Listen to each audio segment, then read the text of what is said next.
Hello to my beautiful collectives out there. Welcome to my channel, A Magnificent Flow. And this is your friendly astrologer, Sharon.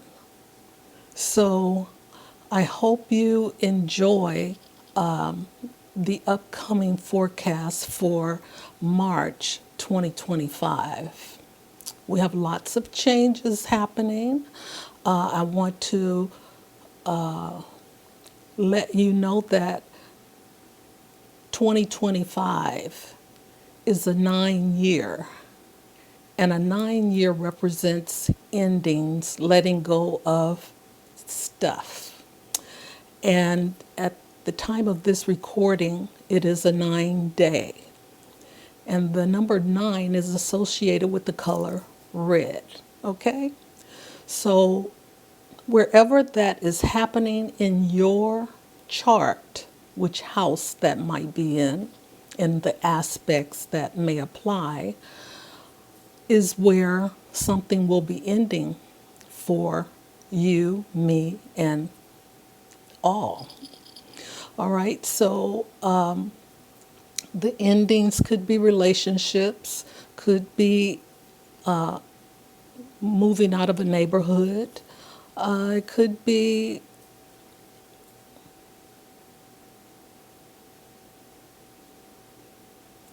ending a lifestyle, whatever that means to you. All kinds of endings are happening. Relationships, for the most part, of any kind, because it takes us to be who we are, so we have to have other people around us. And endings could be about past stuff, that you're letting go of. But just know that you're letting go, because the letting go part of it is all about being available and open for something new to grow into existence for us. And there's something else I wanted to say about this. Oh, the eclipse season. We are in eclipse season now. And eclipses also talks about endings. Okay, so we have a total eclipse that is going to be with the full moon on the 13th of March. And normally, when this is set in motion, it takes about six to 8 months for you to see, what is shedding. Okay? So this is just, it's accumulation of things, because we have eclipse season every year. And eclipse season is doing the very same thing, but in different areas of our lives at the time. So just know there could be some frustration, there could be some pain, isolation. Many things can crop up for us, during this season. So just, try to be your best self moving forward, and allow yourself to breathe, allow yourself to grieve, and allow yourself to let go. Okay? So this is the portion that I wanted to share with you about what's happening in the sky. Okay, we had a big stellium just the end of February, and that is activating our chakra systems. Okay, so the chakras are all about, vibrations. So our vibrations are changing. Those of us who are on board or awake to what is really happening in the world today. So just know that, the frequencies are changing. There could be problems with your sleeping routine. You might be, feeling a little off kilter, but just know this is all a part of a process, and just try to drink in plenty of fluids, especially water, because we are in a season of water with the Pisces North Node and Neptune in Pisces, Saturn in Pisces. However, Neptune is going to be moving into Aries at the end of March. Okay? So right now we are, in a cup full of water, and water does take the negativity off, and water also manifests the things that we want in our life. So take the opportunity when you're in the shower or in the bath, imagine the things that you want in your life as if you already have it. Okay? So, with that being said, I'll see you on the other side.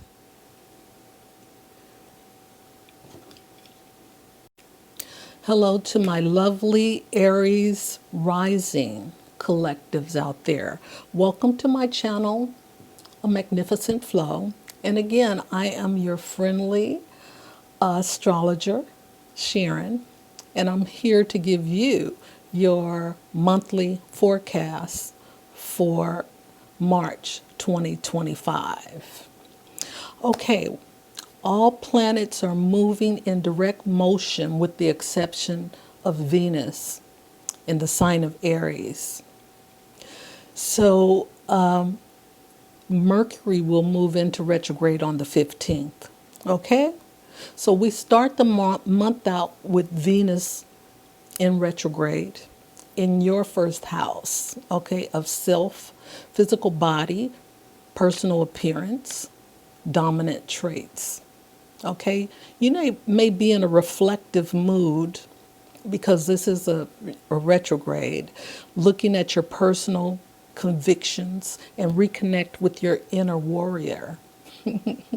And we know that's easy to do for Aries rising, okay?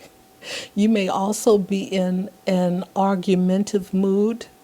You may have ego clashes and misunderstandings. Okay, so just be aware of your behavior, okay? Just be aware of how you are behaving towards other people, because they will mirror you.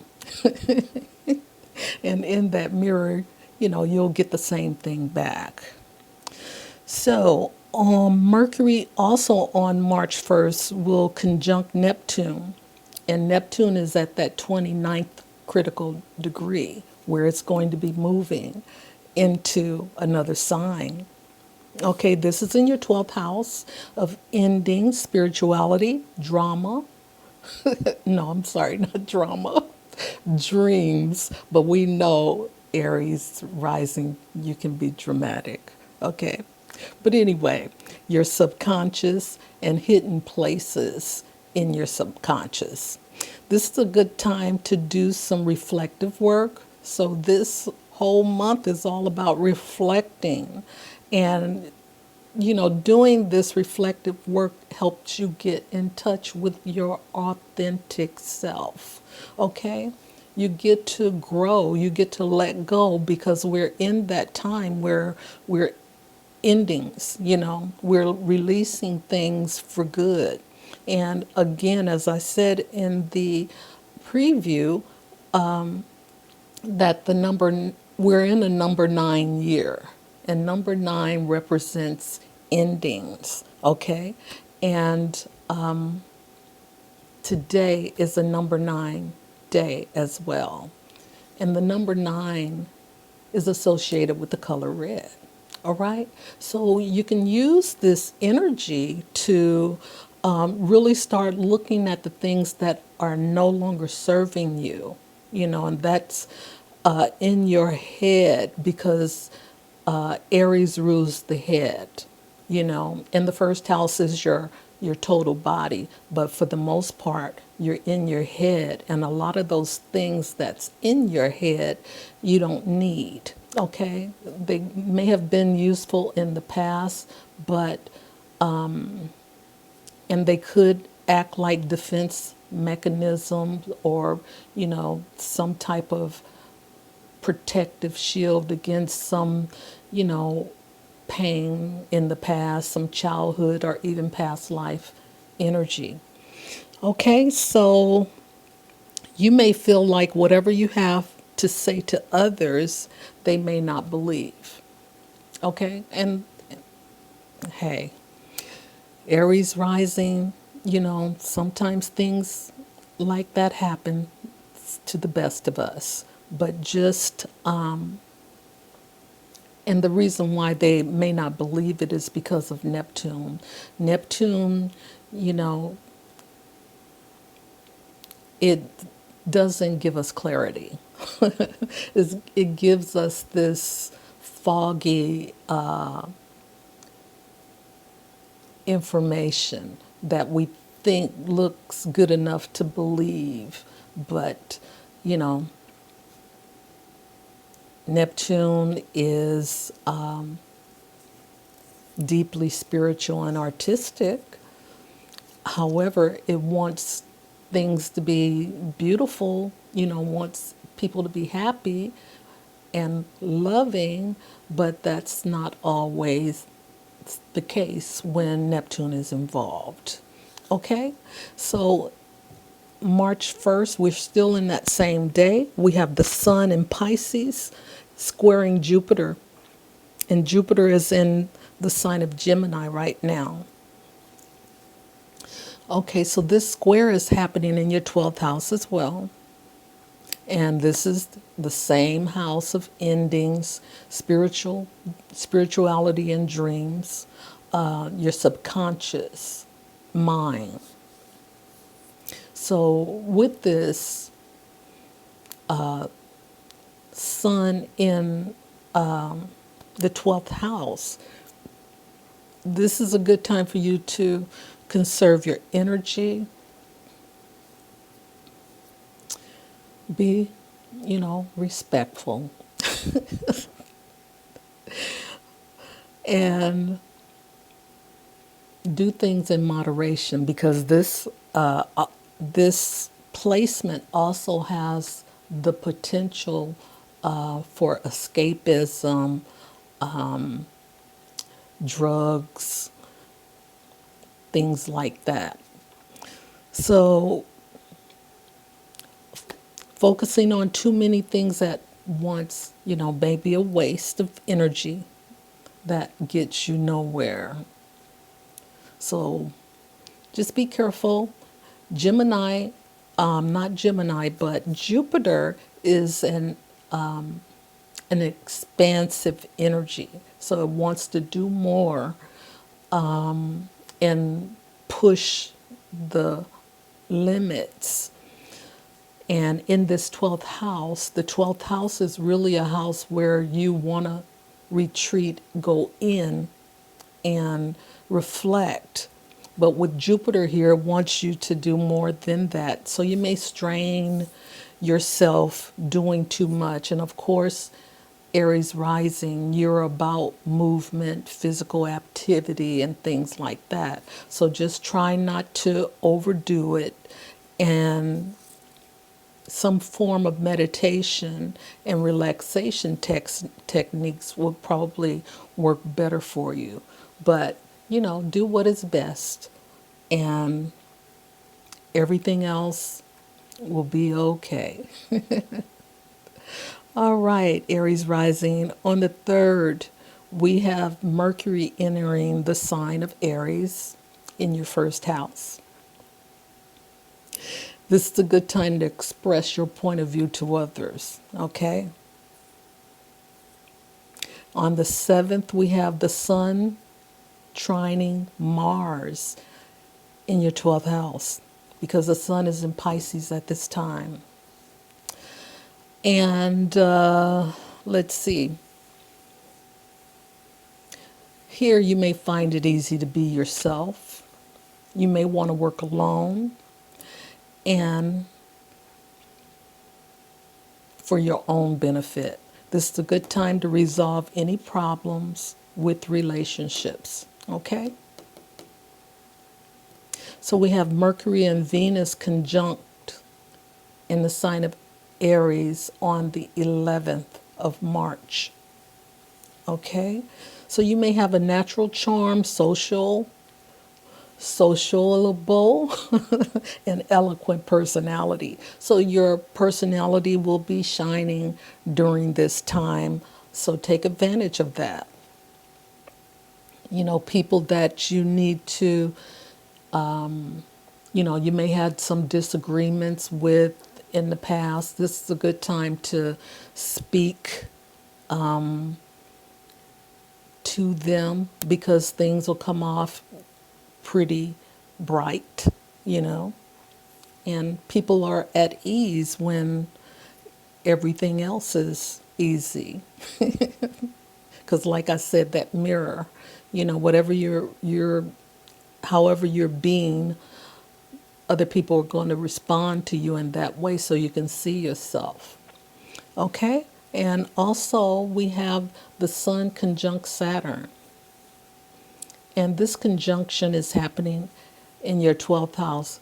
This could be exhausting, having all of this energy in your 12th house. But this is about, connecting to some of those subconscious patterns that you have, and for you to see it and understand why, they're there.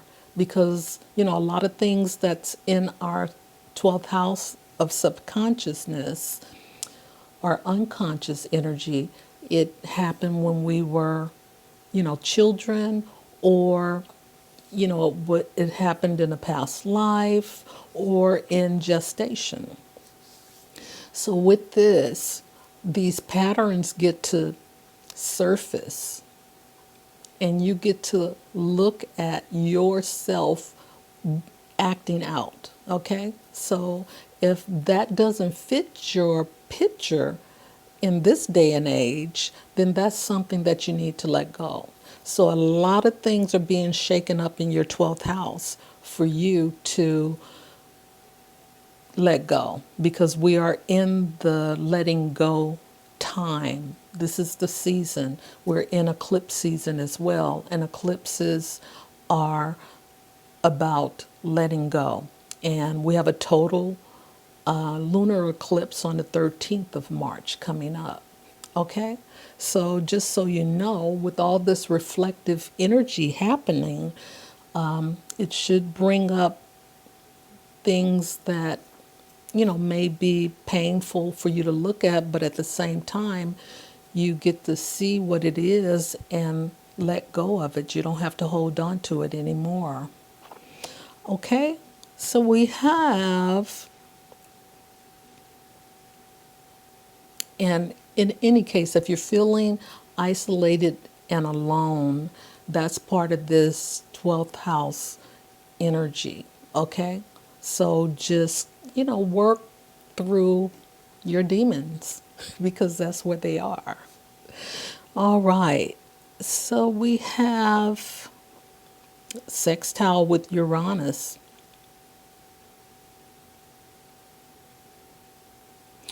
And as I was saying before, find out who you really are in this 12th house of retreat.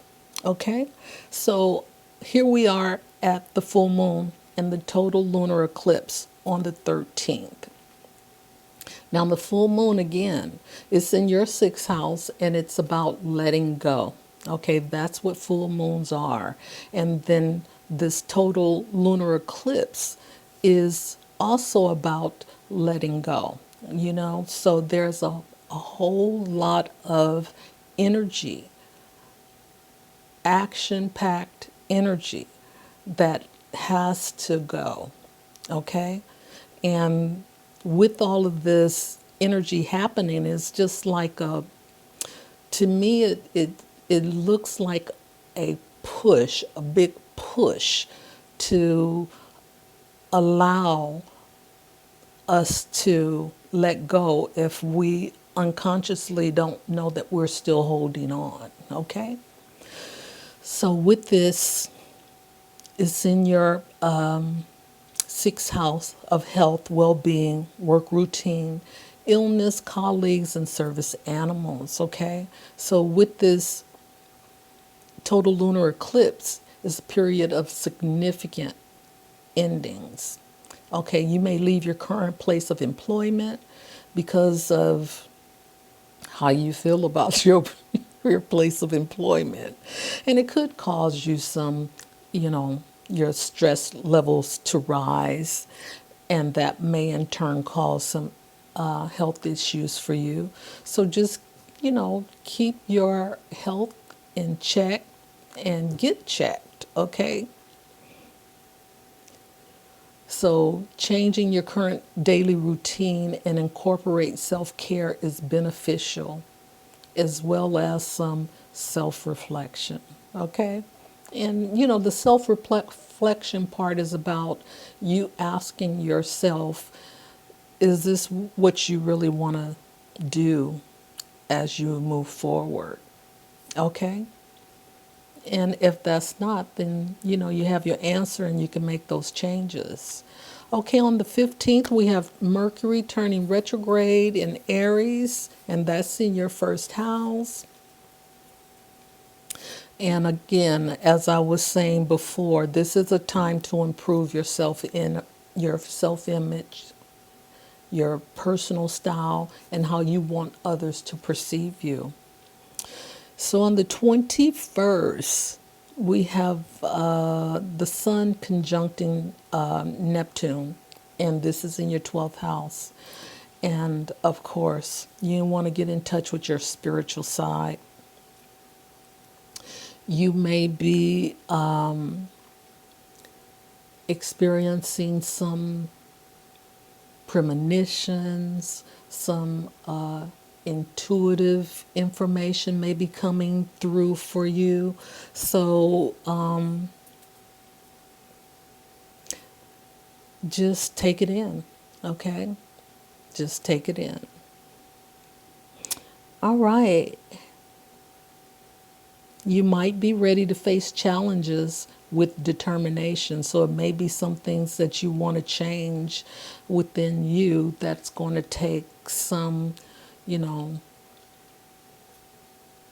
effort. All right, so we have on the 24th, the Sun is conjuncting Venus. And this is a good time to get out and socialize and make new contacts. And this is in your first house of self. And also in your first house, we have the Sun conjuncting Mercury.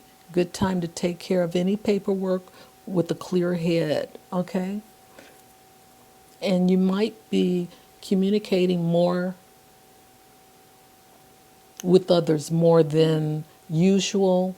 However, you may prefer to be the one that is talking instead of listening. So you might want to, take that into consideration that,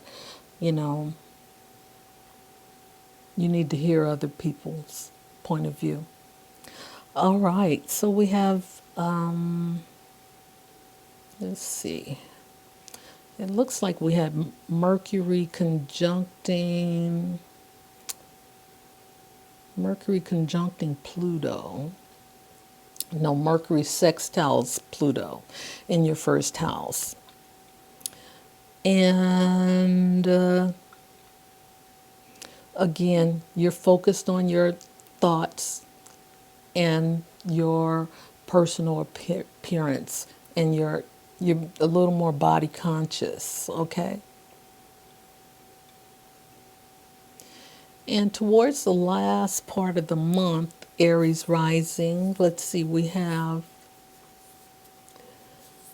we have a partial solar eclipse, and this is happening in your first house because the new moon is in Aries.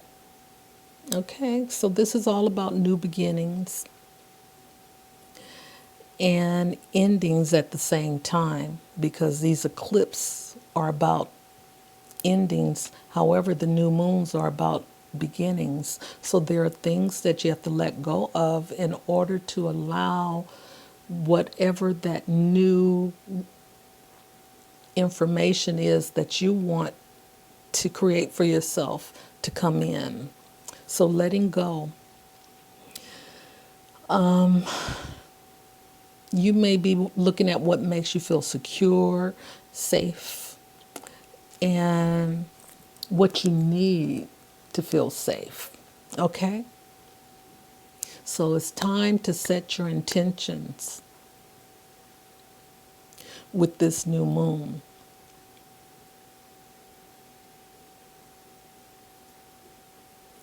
This new moon is in your first house, Aries.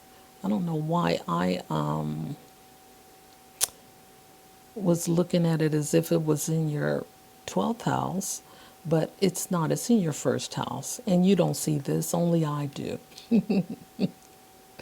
Okay, so then at the end of the month on the 30th, we have Mercury returning into the sign of Pisces, which is in your 12th house. And we have Neptune moving into Aries. Okay? And that's in your first house as well. So Neptune in your first house, Aries rising, will happen on the 30th of March. So this is your forecast for March.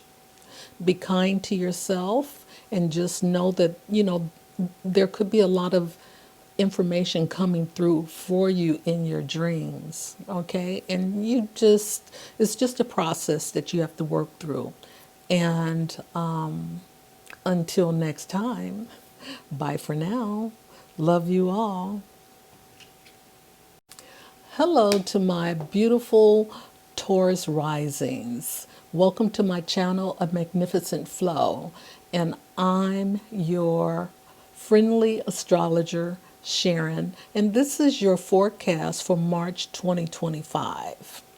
Okay, we have so much going on, and I just want to share with you, in case you didn't look at the intro, that we're in a 9-year, and a 9-year represents endings. Okay, and at the time that I am recording this, it is a 9-day. Okay, and the 9-day is associated with the color red. Now, with all this ending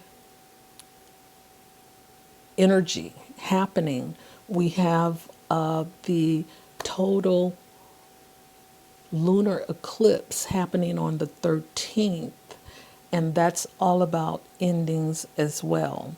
Okay, and we have a partial solar eclipse later on in the month with the new moon, and that also represents endings, but it's not as intense as the total lunar eclipse. Okay, so just so you know, this is a period of endings, and wherever this concentration of energy is in your chart is where all of this activity is going to be happening for you.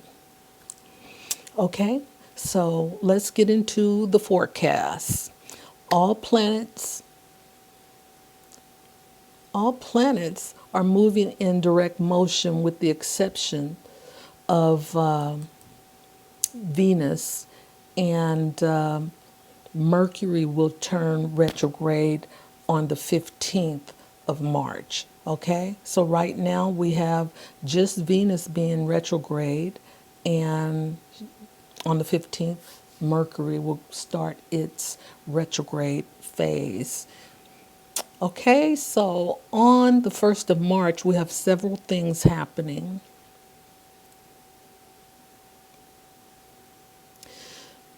We have, let's see, we have Venus retrograde in your 12th house, and Venus is in the sign of Aries. Okay, so this is the house of retreat, escapism, letting go, and institutions.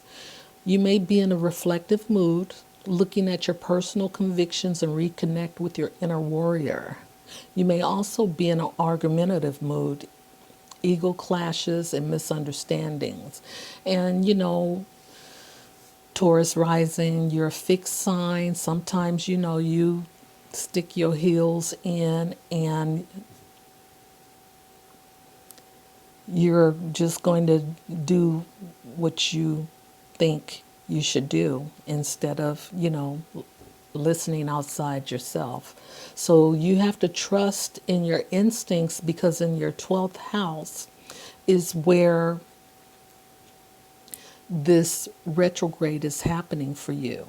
So things about relationships may come up, and what how you interact in these relationships may spark up, it may poke you and it may not feel good. But these are things that you have to address, because it's coming from, you know, places that we don't really understand. So when you get in touch with your unconscious self, you get to see why you act the way you act. So this is a part of getting in touch with the inner you. Okay. So on that same day, we have Mercury conjuncting Neptune, and that's in your 11th house. Mercury is in the sign of Pisces right now. And this is about your friends, your groups, different groups or organizations, community, social connections, and luck. This influence may enable you to think and communicate with finesse, okay? Giving you the ability to express your ideas and feelings that you usually can't do. But because Neptune is in this, it's like fog. You may think things look good or are right, but in reality, after the fog clears, it's not what you think it should have been. So don't expect everyone to understand, your point of view, because they're just as much as in the fog as you are. Oh, excuse me. Okay, so moving on, we have the Sun in Pisces squaring Jupiter in Gemini. And this is also happening in your 11th house. And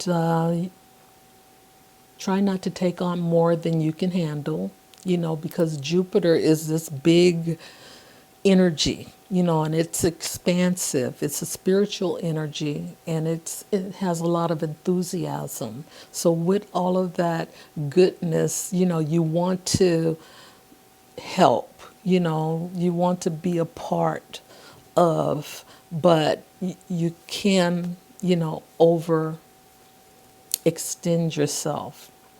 So try not to do that, because you may not have enough energy or resources to fulfill the obligation. And don't get into the over generosity or extravagance at this time. You're in the 11th house. This is a lot of people. Okay, this is a larger number of people than, your small group of people. So, communicating with different people like this, you may be overextending yourself just because this is it's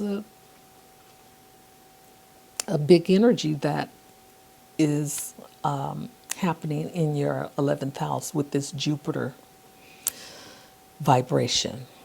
Okay, so on the 3rd, we have Mercury in your 12th house as well.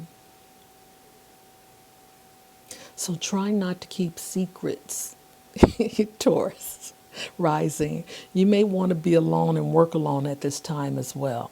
But just remember, try not to keep secrets because it'll come back to bite you later on. All right, so we have on the 7th, we have the Sun trining Mars. And this is also in your 11th house because the Sun is still in Pisces. Well, this is a good one. This is an excellent time for you to impress someone special in your private life or a superior in your work environment.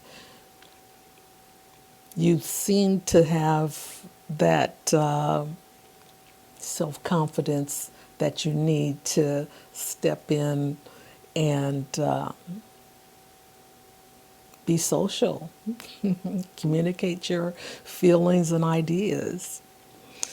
Okay, so on the 11th of March, we have Mercury and Venus conjunct in the sign of Aries, and this is in your 12th house. You may experience a deep and mystical connection with someone.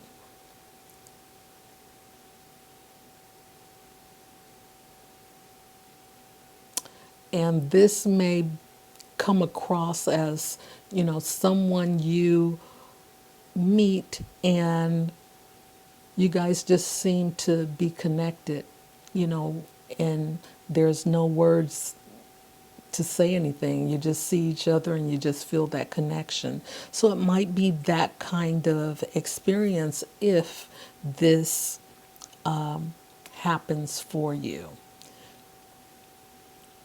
However, you may crave more privacy and space within your romantic relationships as well. So hidden romances may occur under this influence. So just be careful. I said earlier, don't keep secrets, okay? Because they will come back to haunt you. All right, so we have the Sun conjunct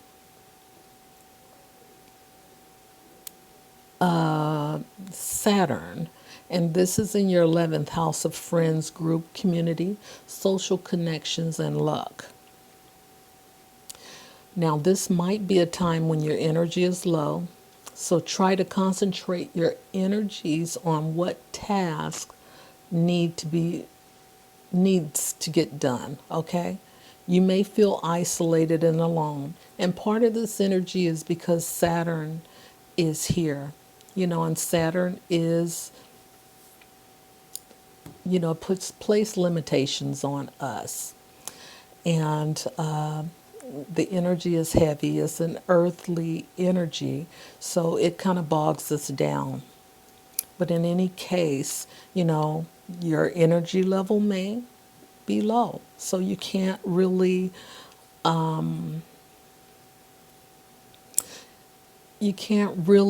connect with a lot of friends in your community and the social connections like you want to, okay? All right, so on that same day, we have the Sun sextile Uranus, and Uranus is in the sign of Taurus. And it also is trine to the moon. This is happening in your 11th house of friends. And at this time, you are not very tolerant of restrictions. And that's because Saturn is restrictive, but Uranus wants you to, burst out and just go for it. Okay, so you're not tolerant under this influence and you're not self disciplined either. Okay, so you may feel that keeping your individuality is more important than living up to others' expectations. And you may voice this to those who are in your environment at this time. Okay, and there's nothing wrong with that. But just be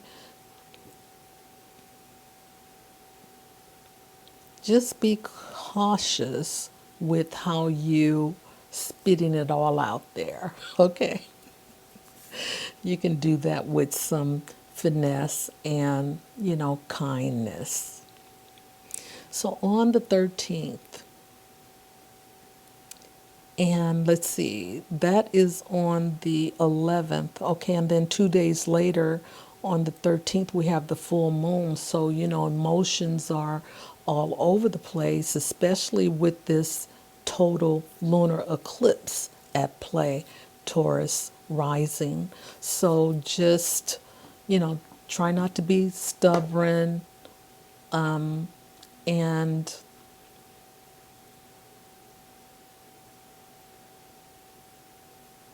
too serious. Okay, try not to be stubborn and try not to be too serious. But the emotional side of yourself is going to be showing up, and that's what this full moon on the 13th of March. Okay, and this is happening in your fifth house of children, creativity, hobbies, romance, sex, risk taking, and fertility. Okay, so this may be happening with you and a romantic partner, or if you have children, there may be some emotional tension there. So you might be overprotected. And in love relationships, you may also experience greater emotional depth than usual, which could be, a good thing. Connecting, and experiencing something deeper than the surface experience that you may be having now. Okay, so you may get wrapped up in your own feelings and you may not consider the feelings of the other person. So that's what I was saying earlier. Taurus rising, have to be considerate, because it takes two to tango, and this is an emotional time, and it's not just for you, it's for everybody. Just like your partner or the person that you are connected with and your children, they're feeling some kind of way as well. And they could be in their feelings too. But we have to have those of us who have to be the bigger person in situations. Okay? So just know where you want to be through all this emotional turbulence, because the full moon and the total eclipse is about letting go. And there's a lot to be said. It could be, this romance you may have to let go of, or you may need to move from your current situation, or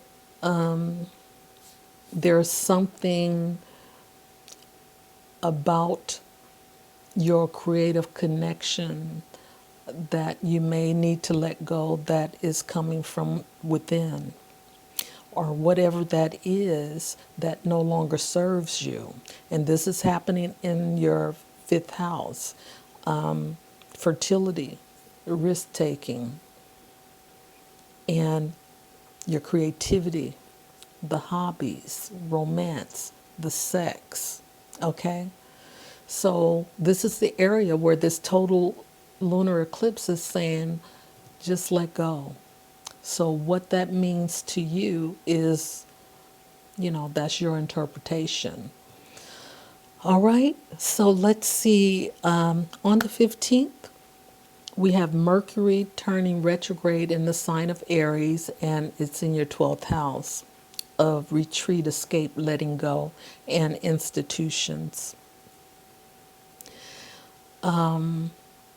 This is a reflective time because you're in the dark house. And the dark house is about the unconscious, things that we don't see on a daily. We might find that in our dreams, they may show up for us then, but a lot of times, if we're not prepared to write that down, once we dream it, then we forget about it and it goes back.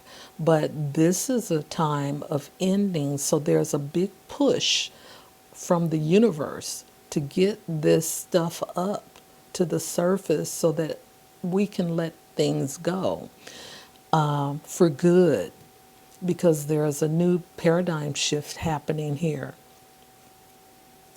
And as I was saying, you might be working on your unconscious trauma through your dreams.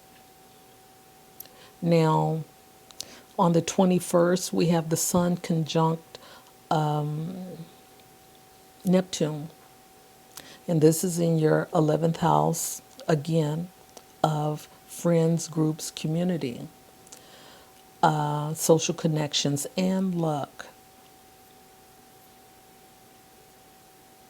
Now, this is a good opportunity where you can help others, either on an individual level or through an institution or charity.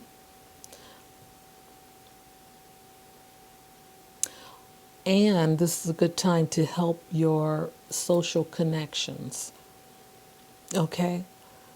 And I think I brought some of this up from the 12th house. But yeah, with these large groups, organizations, this is what plays out in your 11th house. Okay, so you could be valuable to, an organization or a charitable organization, whatever organization you feel needs your help. That's where you can apply yourself. Okay, so let's move on to the Sun is entering Aries on that same day, on the 21st. And Aries is in your 12th house. And again, we spoke about the retreat, the escapism, letting go, and institutions. Now, here, you might be, and this is good, you might be awakening childhood behavioral patterns that have long outlived their usefulness, okay? Originating as a childish response to pressures that you could not understand at the time. And that's pretty typical for this 12th house energy, because we forget, and we just keep growing up, and sometimes there are not people around us to help us correct, or sometimes there are people around us to help us correct, but we don't want to. If we're fixed signs, sometimes we get stuck in it, in the minutia. So it takes that Saturn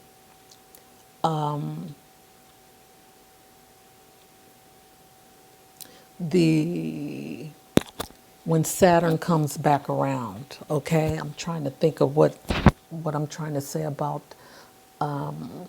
Saturn, but Saturn is our teacher. So, at some point in our life, usually around, we have that Saturn return around our early 30s. That's when that return will tell us whether we passed or not, whether we got rid of those patterns, whether we're ready to take the next step into adulthood. So you have time to, figure this out for yourself towards rising. But because there's a big push on letting go of things that are no longer serving us, it's like a wake-up call, because if we don't do it on our own, then it's going to be forced on us to let go.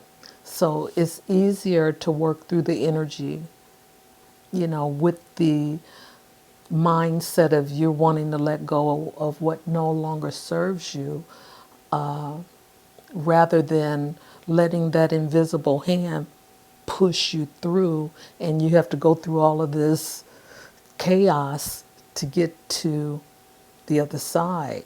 So I've been there before, and it's not a pleasant thing. Change is not your happy place. Change doesn't feel good, but at the end of it all, you come out a better person.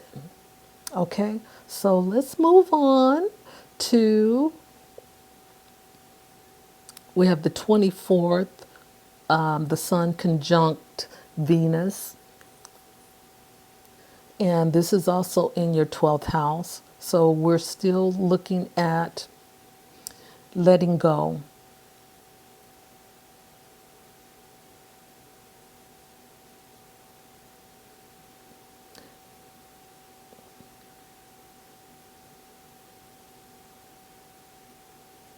Now I'm going to just say this, because Venus is your ruler. This influence may have a strong undercurrent of romantic longing and a deep need for connection, okay, which may not always be readily expressed openly. I'm sorry. Your love life may be private and discreet. This might be how you operate, but at the same time, you have things working for you in your 12th house. And that might be something that you want to look at as a part of that letting go process, because there is a lot of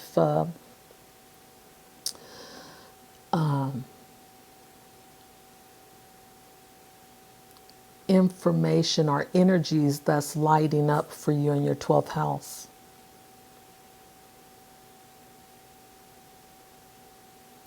All right, we have the Sun conjunct Mercury in your 12th house.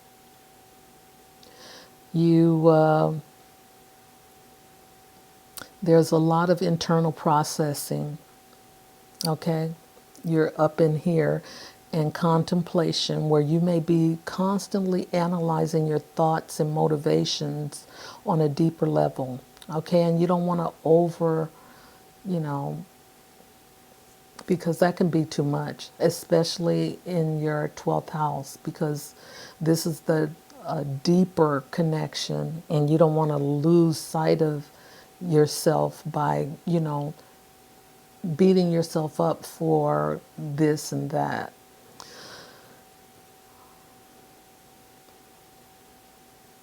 Okay, so we have Mercury sextile Pluto in your 12th house.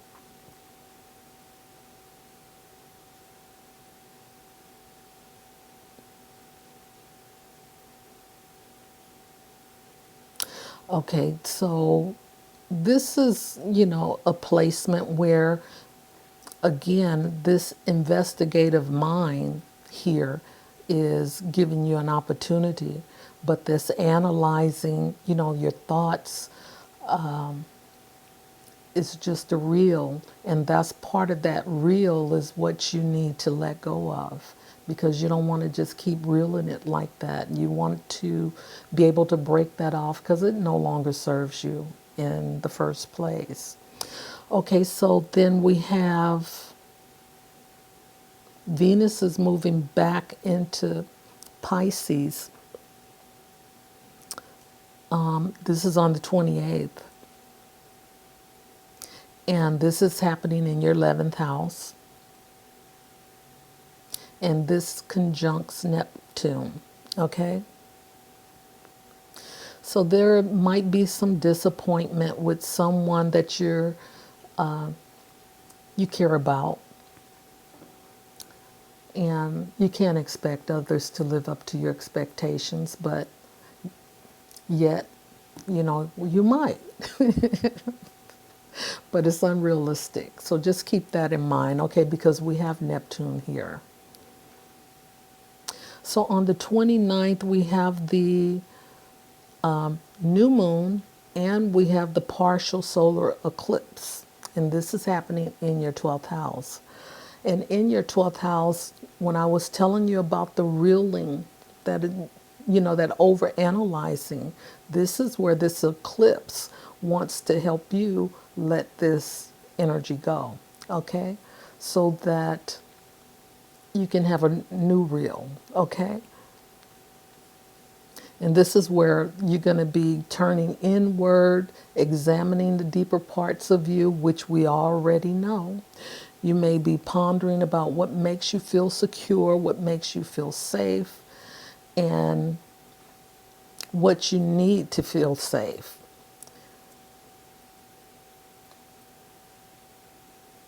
Okay, and you know that, these endings, letting go, just means that we're evolving into something new, right? Okay, and so we have this new moon, which is our setting our intentions. And it's okay because you're in the 12th house. You don't have to let your intentions be known to the world. You can set your intentions and withdraw from others in this 12th house because, this is a house of retreat. And it might be a good time for you to journal and think about what it is that you want to really create for yourself. And it's a good time for you to talk with someone you trust. Okay, and on the last thing I have for the month is Mercury returns to, as I was saying, Mercury returns to Pisces in the 11th house of friends, groups, and community and luck. And on that same day, Neptune moves into Aries.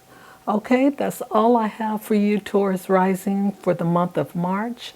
And until next time, bye for now.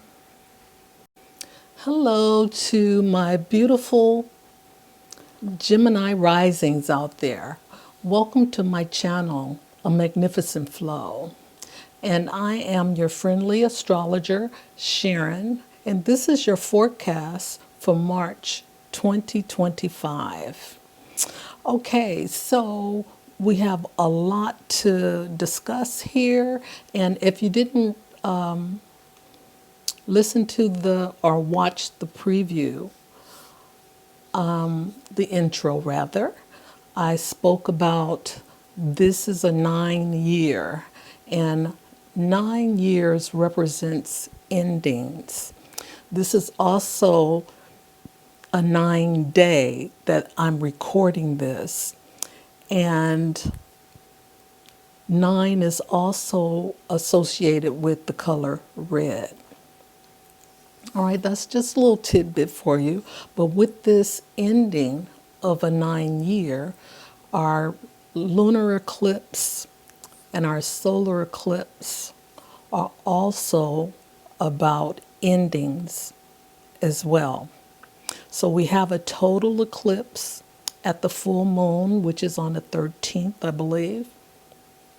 And then we have a partial solar eclipse on the 29th of this month as well. So we are in eclipse season, and there is a big push on the release of things that no longer serves us, because we're moving into a higher vibration, and that heavy stuff has to be released.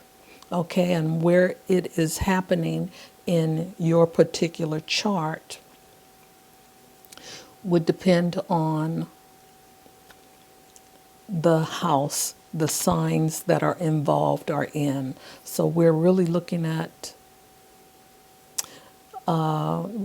Aries, Pisces, and Virgo. Okay, so Gemini rising, we're going to start out the month with all planets are moving in forward motion, with the exception of Venus.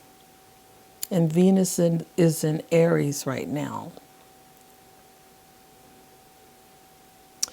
And Mercury will turn retrograde on the 15th of this month.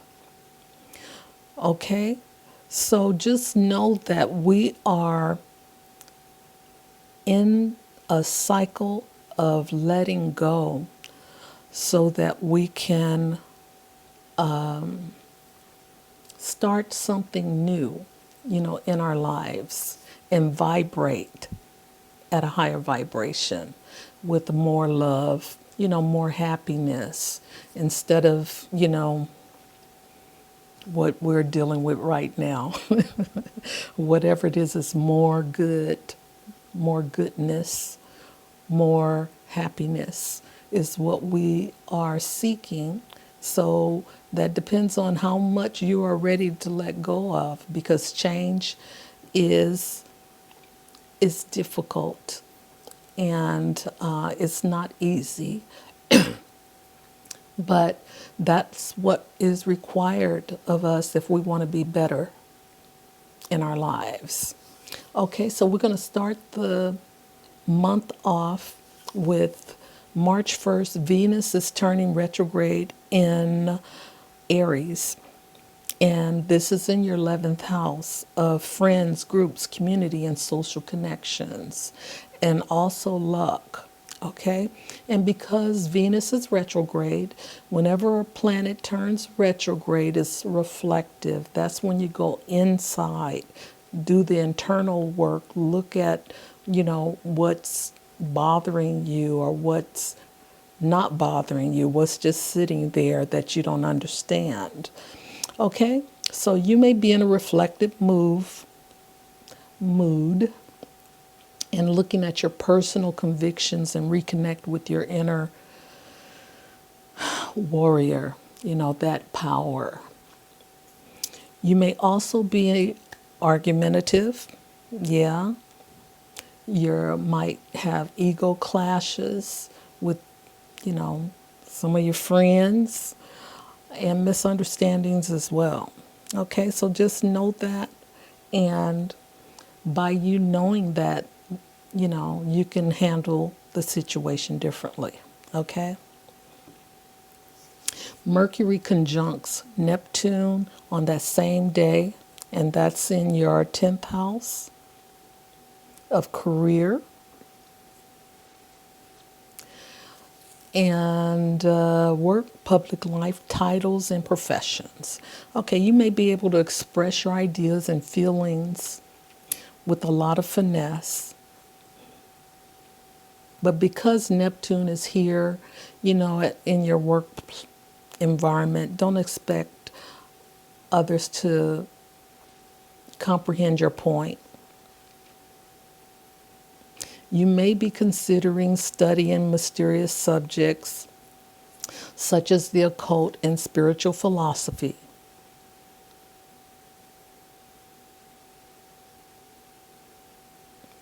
Okay. Your imagination may be aroused, okay? And this is also good for artistic endeavors, depending on, what you do for your work, Gemini rising. Okay, so we have On that same day, again, we have the sun in Pisces, and it's squares Jupiter. And this is, you know, Jupiter is in your sign, Gemini, rising. So this is in your 10th house of career. It gives you the energy to get ahead in almost any way you desire, provided that you are disciplined and avoid obvious excess. And see, that's the thing with Jupiter. It's, it's expansive. It expands wherever it is. Even though it's a spiritual and enthusiastic vibration, it wants to do more. So you may overextend yourself. So let's see. So don't overextend yourself. Okay? So on the 3rd, we have Mercury entering into Aries, and that's in your 11th house. And this is a good time to express your point of view to others. And this is your house of friends, group, community, social connections, and luck. It could also be your, people that you work with as well. So on the 7th, we have the sun trining Mars. And this is also happening in your 10th house. This boosts your self-confidence and enthusiasm. This is an excellent time to impress a superior in your work environment. Okay? You feel courageous and self-confident, and that's a good energy. That's what trines do. Trines are always, good energy. Okay, Mercury and Venus conjunct on the 11th in your 11th house. All right. So let's see. Your communication is, soft, loving, and caring. You may have a natural charm. You're sociable, and your personality may shine through as eloquent. Okay. So that's Venus Mercury right there on the 11th. And on that same day, we have the sun conjuncting Saturn, which is going to lower your energy. So that's later on in that day.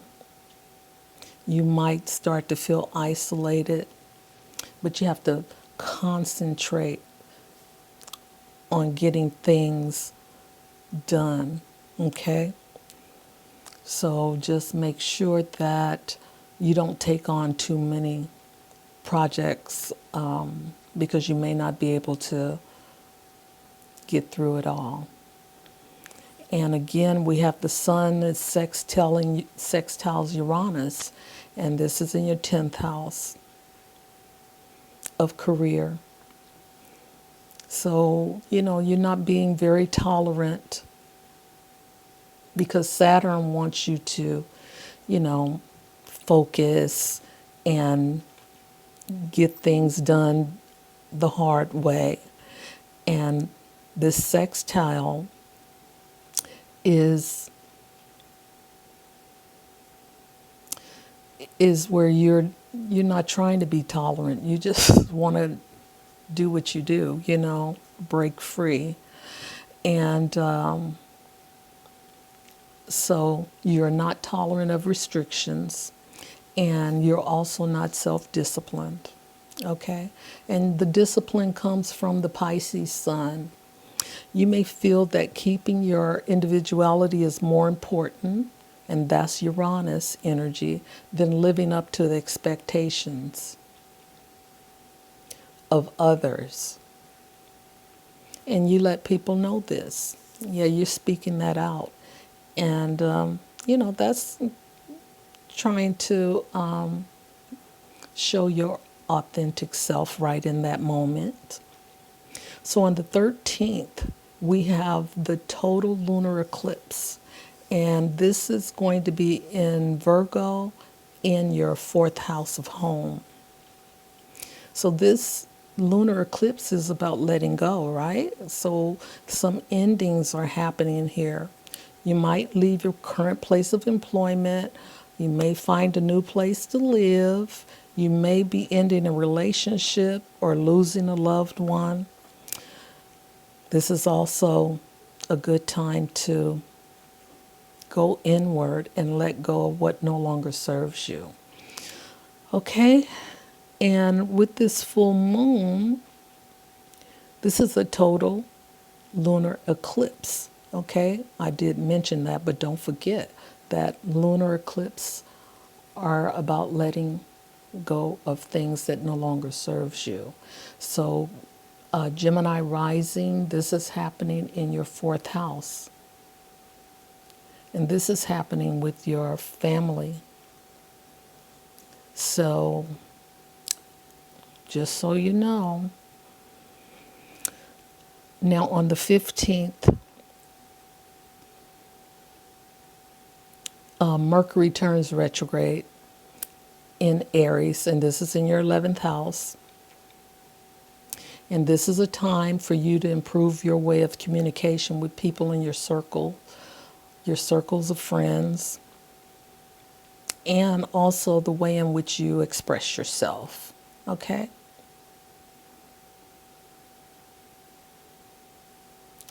Now, on the 21st, we have Sun conjunct Neptune. And this is in your 10th house again. And this is a good time to help others as an individual or through an organization. Okay? You may be more concerned about others than you are for yourself at this time. And daydreaming may be a manifestation of this transit as well. All right, so the sun is entering later that day. The sun enters Aries in your 11th house of friends.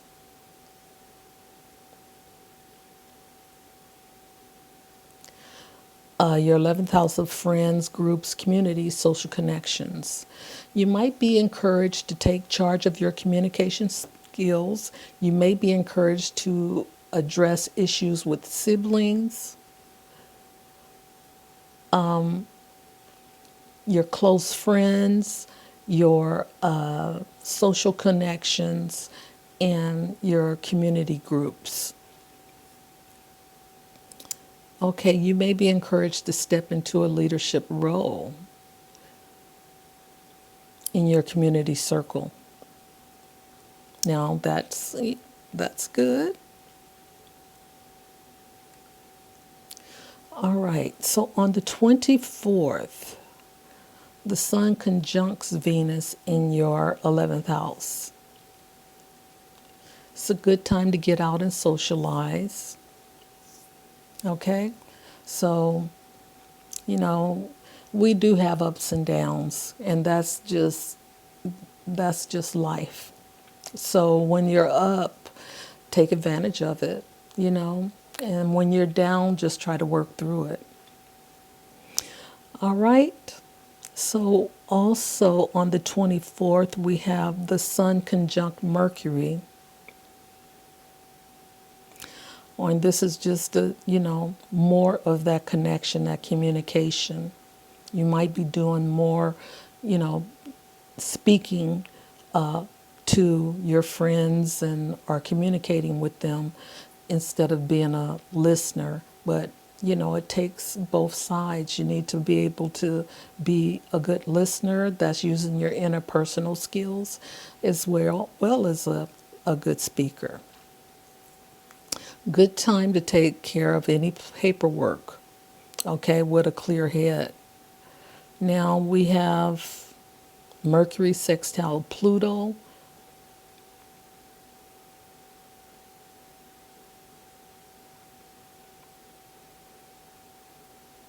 Okay. You're just looking at your personal power here. And, you know, you might be looking at that leadership role in this 11th house with these organizations. And again, it could also apply to your workspace as well.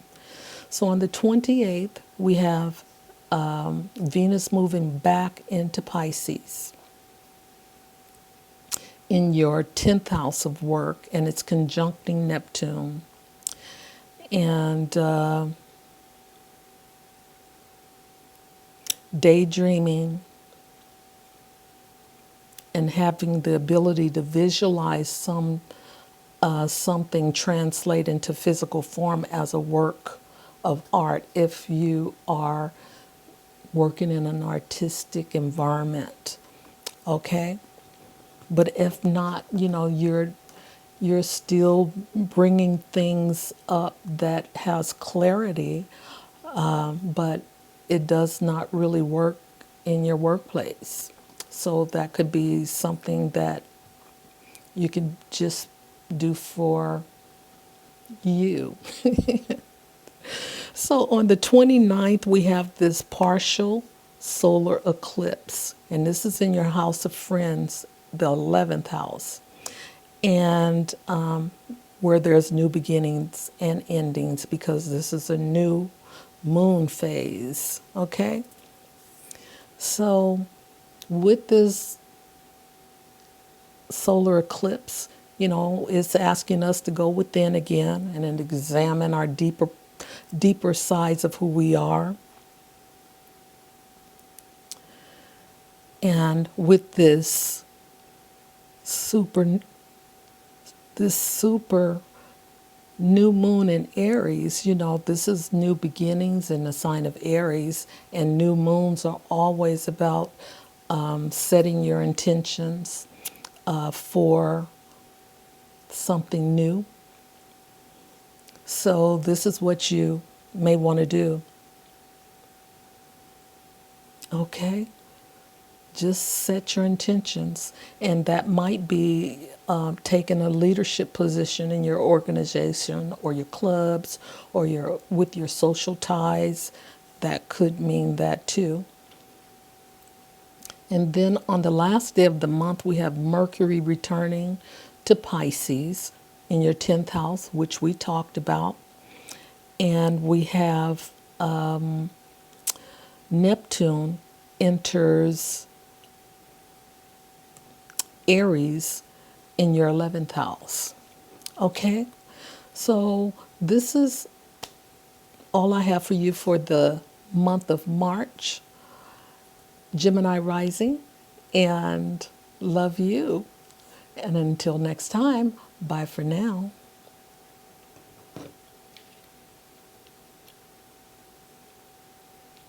Okay, bye for now.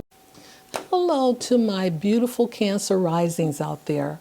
Welcome to my channel, A Magnificent Flow. This is Sharon, your friendly astrologer, and this is your monthly forecast for March 2025. Okay, and if you didn't get into the introduction, I mentioned that this is a 9-year, okay? And 9 represents endings. And we're also in eclipse season. And we have 2 eclipses this month. And eclipses also are about endings and letting go. Okay? So today at this recording, it is a number 9. And 9 is also associated with the color red. That's just a little tidbit for you to know. Because this is a really big push for us to let go of things that no longer serves us going forward, because we have to become lighter beings, and the things that we hold on tend to be heavier than what we can take along with us moving ahead. Okay? So sometimes we can do it on our own. Other times we're being pushed by an invisible hand to get rid of stuff. So it's easier to follow the plan than it is to be pushed, because change, either way, is not easy. It's difficult, it's painful, and you have to face things that you may not be ready to face, but you are ready and you have to do it. That kind of thing. So if you go with it, the flow, which is what Pisces North Node is all about, going with the flow, then it's easier for you to face what it is that you need to face before you let it go. Okay? So let's get into your forecast. Okay, all planets are moving in direct motion with the exception of Venus in Aries. Mercury will move retrograde on the 15th of the month. I don't know how I'm getting these little duplicate repetitive words here, but anyway, we have Venus turning retrograde in your 10th house. Aries is in your 10th house, Cancer rising. And this is your house of career, work, public life, titles, and professions. So it's in your 10th house of career. It's time to reevaluate your career goals. Okay? Definitely that. You might want to rethink how your public image connects with your love life. Okay? That can mean a lot, You might revisit old projects or strained relationships. Okay? Now, let's see, on that same day, we have Mercury conjunct Neptune, and this is in your 9th house, because Mercury is in a sign of Pisces as well as Neptune. You may be able to express your ideas and feelings with finesse, but don't expect others to comprehend your point. And this could be in your, this is about faith, philosophy, foreign travel, foreign connections, public life, and professions. No, it's not public life and professions. It's teaching and publishing. Okay? Foreign connections, teaching, and publishing.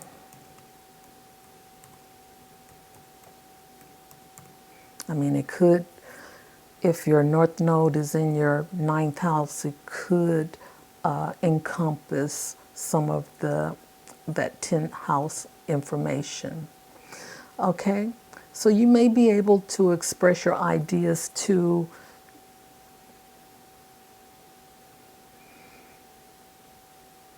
people in your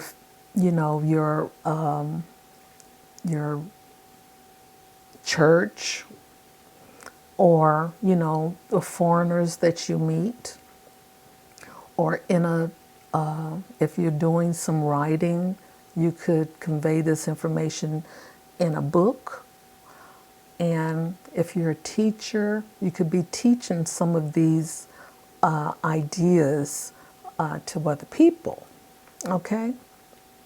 But just during this time, people are, caught up in the fog of Neptune, so it's not just you. They may, your thoughts and ideas may not come across or penetrate through others, because their mind is in the fog as well. So you might be considering studying mysterious subjects, the occult, spiritual philosophy. Your imagination may be aroused, and you might be planning a foreign retreat, or that could happen, or somebody may invite you to one. Okay, let's see. And we're still on the first. Okay, so the last thing that happens on the first is the Sun square Jupiter. And this is in your ninth house again of faith, philosophy, foreign connections, long distance travel, higher learning, publishing, and teaching. Okay, so this energy gives you the motivation to get ahead in any, project. So if you're a student working on, a higher degree, this will work for you. Or if you are a teacher, this energy will work well for you as well. And if you are a guru, a yoga guru or some kind of spiritual guru, this may be a good aspect for you as well. The only thing is that this aspect has a tendency for you to overextend yourself beyond your resources that you have available. So be cautious with how you offer yourself to others. Okay, so on the 3rd of March, we have Mercury entering into Aries, and this is in your 10th house. And this is a good time to express your point of view to others, okay? So you have a listening, or you have listening ears at this time with this Mercury entering into Aries. So on the 7th, we have the Sun trining Mars. And this is happening in your 9th house of faith, philosophy, spirituality, foreign travel, long distance connections, higher learning, publishing, and teaching. This transit boosts your self-confidence and enthusiasm, and you have the magnetism to attract people. And you may come to know your own understanding of religion and social norms. And in that respect, you may be breaking some rules that are no longer serving you.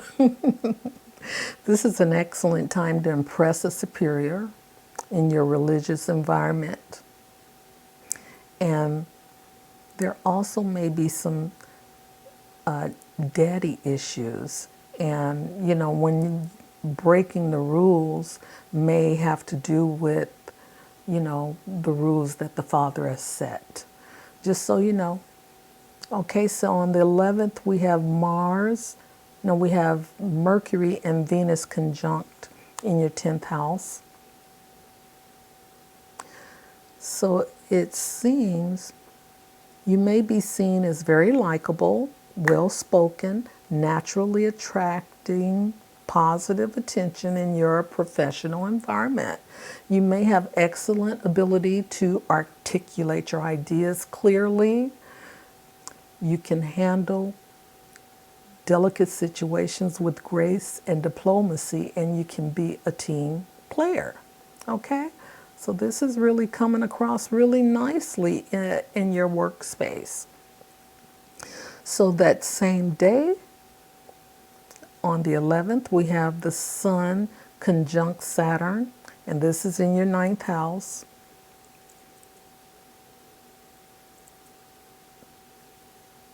Okay, you may be focused on life lessons, responsibility, and discipline.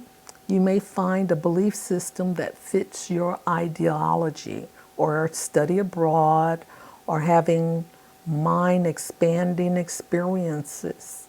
You may also experience financial and material gains through teaching, publishing, or whatever the contribution you are contributing to in this house, just so you know. Okay? Now, the sun on that same day is sextiling Uranus, and this is happening in your ninth house as well. So it's a heavy purge happening for you, Cancer rising in your ninth house. Okay? You're not very tolerant of restrictions under this influence, and you're not self-disciplined because we have Uranus in Pisces happening here. And you may feel that keeping your individuality is more important, freedom, I understand that, than living up to others' expectations. And you may, have the opportunity to voice that to others as well. Okay, on the 13th, we have, wow, somebody is really moving hard. I don't know where, but I can hear it in here. On the 13th, we have the full moon in Virgo. Okay, and this full moon is happening in your third house of communication, self-expression, siblings, basic learning, and short trips. Okay, this total lunar eclipse signifies a period of significant endings. Just so you know, you may leave your current place of employment. You may be ending a relationship or losing a loved one. This is a good time to go within and let go of what is no longer serving you. All right? So that's just how this full moon and total lunar eclipse is acting out. Okay? So on the 15th, Mercury turns retrograde in Aries, and this is in your 10th house. This is a time to reflect on ways to improve your communication with people in your professional environment. Okay, so we have on the 21st, we have the Sun conjunct Neptune in your ninth house. You may be more concerned about others than you are for yourself. This is a good time to help others as an individual, if you want to do it on a one-to-one basis, or through religious organizations or foreign charities. Now, it may turn out that daydreaming is probably the manifestation of this transit, okay? So, the last thing on the 21st, the Sun enters Aries in your 10th house.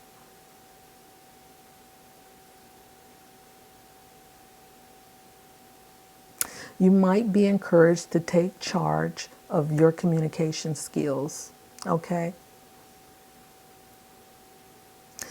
You may be encouraged to address issues with authorities,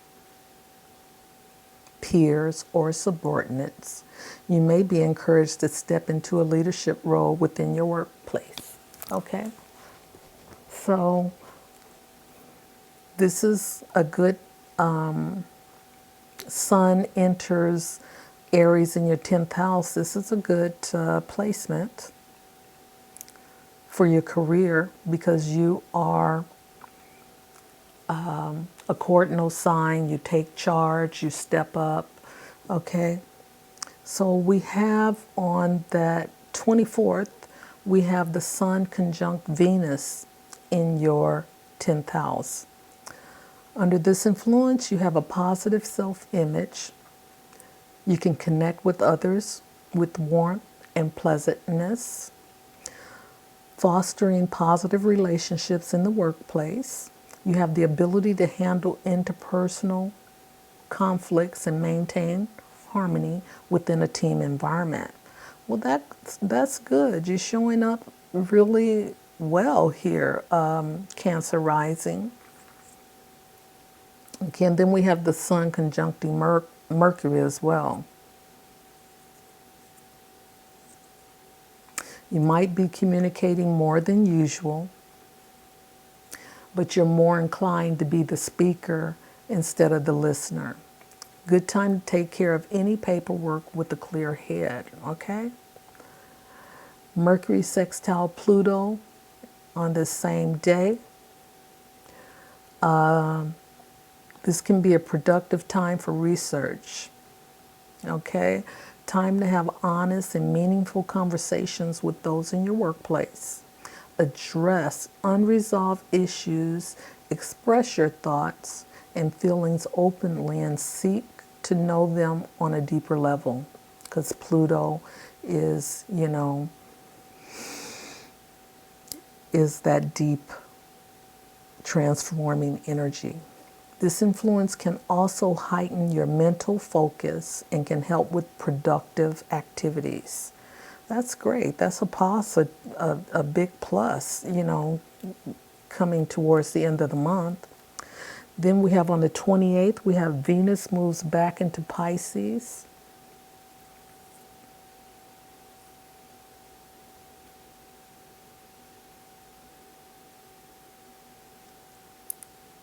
Okay, so you may be reflecting on your beliefs, reassess your, romantic relationships, reflect on how your experiences with love and creativity have influenced your spiritual growth. Okay, now that's a big one. So on the 29th, we have the partial solar eclipse and the new moon. On one hand, the partial solar eclipse, which is not as intense as a total, but it's nudging us to let go of things that no longer serves us, while this new moon that's happening at the same time wants us to set our intentions, and because it's in the 10th house, take up leadership positions or take on leadership responsibility. Okay? And the last thing I have for you is on March 30th, where Mercury returns to Pisces in your 9th house, and Neptune moving to Aries. Okay? In your 10th house. Okay. Cancer rising. Have a wonderful month. And try to let go. You're ruled by the moon, so, I know that things get moody and you get into your feelings, but just try not to be in resistance to what is coming in for you with this full moon and new moon energies. Okay? Until next time, bye for now. Love you. Hello, my beautiful Leo risings. Welcome to my channel, A Magnificent Flow. And I am your friendly astrologer, Sharon. And this is your monthly forecast for March 2025. Things are happening. Things are happening. Okay, Leo rising. If you didn't listen to the intro, I'm going to repeat this to you. we're in a number 9 year, okay? And number 9 is associated with endings, releasing, letting go, okay? And the day of this taping is a 9 day. And the color that's associated with the number 9 is the color red, okay? So we're in a cycle of endings. Now, we're also in the season for eclipse. And eclipse are about endings, letting go, releasing something. Okay, so this month we have a total lunar eclipse at the full moon, and I believe that's on the 13th. And then we have a partial solar eclipse on the 29th, I believe, and that's a new moon. Okay, so the full moon is in Virgo, the new moon is in Aries.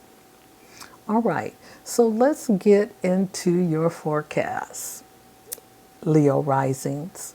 So all planets are moving in direct motion with the exception of Venus, which is moving into the sign of Aries. Mercury moves into its retrograde on the 15th of this month, okay? So let's start with Venus in its retrograde in your 9th house. And this is house of faith, philosophy, foreign travel, foreign connections, teaching, and publishing. Okay? And with that being said, here you may want to, or you may find yourself rethinking about your relationships and considering how your experiences with love and creativity has influenced your spiritual growth, okay? Because love could be, a spiritual thing, depending on the, what's happening for you this lifetime. Some people have that spiritual connection. I would love to have that spiritual connection, but it hasn't happened yet. Okay, so on that same day, we have Mercury conjunct Neptune. Okay, and this is happening in your 8th house. Mercury is in Pisces. And this is your house of death, taxes, inheritance, shared finances. Okay, so your intuition may be at an all-time high right here under this influence. Okay, your knowingness is at your crown chakra, the top of your head, and about hidden aspects of yourself and others. You may see clearly your subconscious motivations or underlying dynamics in relationships, which is good to be able to see. That gives you more leverage of understanding what makes you do the things you do, okay? There can be some confusion around personal boundaries. That's the Pisces in you, or the Pisces energy around you. Shared assets or investments, okay? And be aware of who you allow to influence you,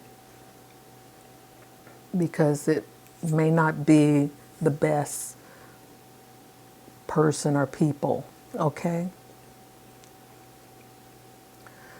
The sun is in Pisces, and it's in your 8th house. It squares Jupiter. And again, this is the house of death. And I want to express this before I go forward, is that each rising sign has a particular house that this concentration of letting go energy is happening. Okay, just so you know, because your eighth house, that's, one of those darker psychological places that a lot of times we don't want to look at. But in any case, it is happening for you, Leo rising, and you have to, you know, look at it and make an effort, to make some changes. Okay, so let's see. This, okay, this influence could indicate a period of potential conflict or tension around issues of intimacy, shared finances, power dynamics, and deep personal transformation. Maybe some psychological issues as well, but you can always get a specialist, a psychologist, a therapist, or someone in that field, or an astrologer to guide you through the process if it is too much, because there's a lot of aspects happening here in your eighth house that is being lit up. Okay, let's see. We have on the 3rd, we have Mercury entering Aries in your ninth house. And this ninth house is about faith, philosophy, religion, foreign travel, higher learning, publishing, and teaching. So under this influence, you may have a desire for more knowledge, which is always good, because this is the house of higher education. Intellectual curiosity, your curiosity may just be sparked and you want to understand religion more, and your communication skills are really good. You may find that understanding the world is through travel. So for you, if you want to do that, this influence is saying that you might learn a lot more. And I believe that's true because I believe in reincarnation, and we've lived, many lives, and we've lived in many different places around the world. So, traveling gives you an opportunity to collect that past life energy back to you. Just saying. So anyway, on the 7th of March, the Sun trines Mars. This is a time, well, first of all, it's happening in your 8th house, okay? And your 8th house of death, taxes, inheritance, shared finances. This transit boosts your self-confidence and enthusiasm. It's a good time to impress your romantic partner. And your sex drive is high, matched by increased charisma and magnetic charm. Wow, Sun, do your thing. This is Pisces and Mars in Cancer. Okay, so we have Mercury and Venus conjunct in that same house of faith religion, philosophy, long distance travel. Okay, you may be seen as very likable, well spoken, naturally attracting positive attention in your professional environment, or in places where you experience your faith, like in your church, or places where you teach, or if you're in a higher education curriculum, it may show up there. If you're writing a book, it could show up through your writing. Okay?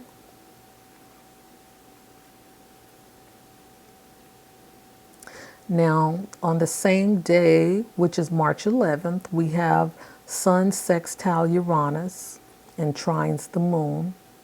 This sextile is happening in your 8th house of death. Oh, you are not tolerant of restrictions under this influence, and you are not self-disciplined as well. You might feel a little, you may feel that keeping your individuality is more important than living up to other expectations, living up to others' expectations. And you may voice that concern as well. And that's, that's being your authentic self, being able to communicate what you need to communicate to others. So on the 13th, we have a full moon in the sign of Virgo, and the full moon is happening in your 2nd house of money, self-worth, values, and possessions.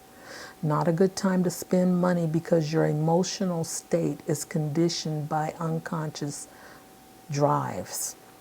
Understand that completely. The full moon, with the full moon, we tend to get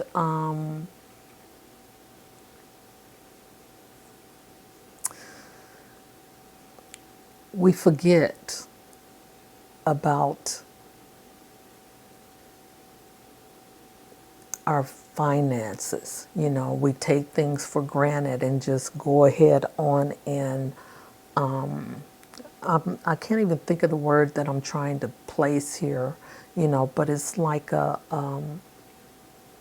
unconscious habit or something unconscious that we do during the full moon. It's like, well, okay, I'm gonna just spend it, and I know everything is going to be okay. But after the fog clears, you have to go and find somebody you can borrow from because you didn't. Impulsive, that's the word. Okay, so yeah, full moons, you can be very impulsive. Okay, so let's move on from that, since we already know that it's in your 2nd house, and try not to be impulsive with your money. Okay, Mercury turns retrograde. Oh, wait a minute. Also on the 13th, we have the total lunar eclipse. And the lunar eclipse, as I stated earlier, is about ending. So this is about letting go. You may leave your current place of employment. You may be ending a relationship or losing a loved one. However, this is a good time to go in and do some self-reflection. Okay?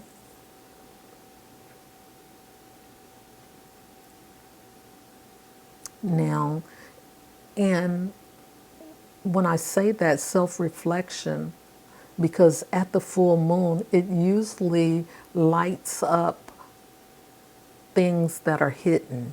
So doing some self-reflection or some meditation will really bring something that you need to know.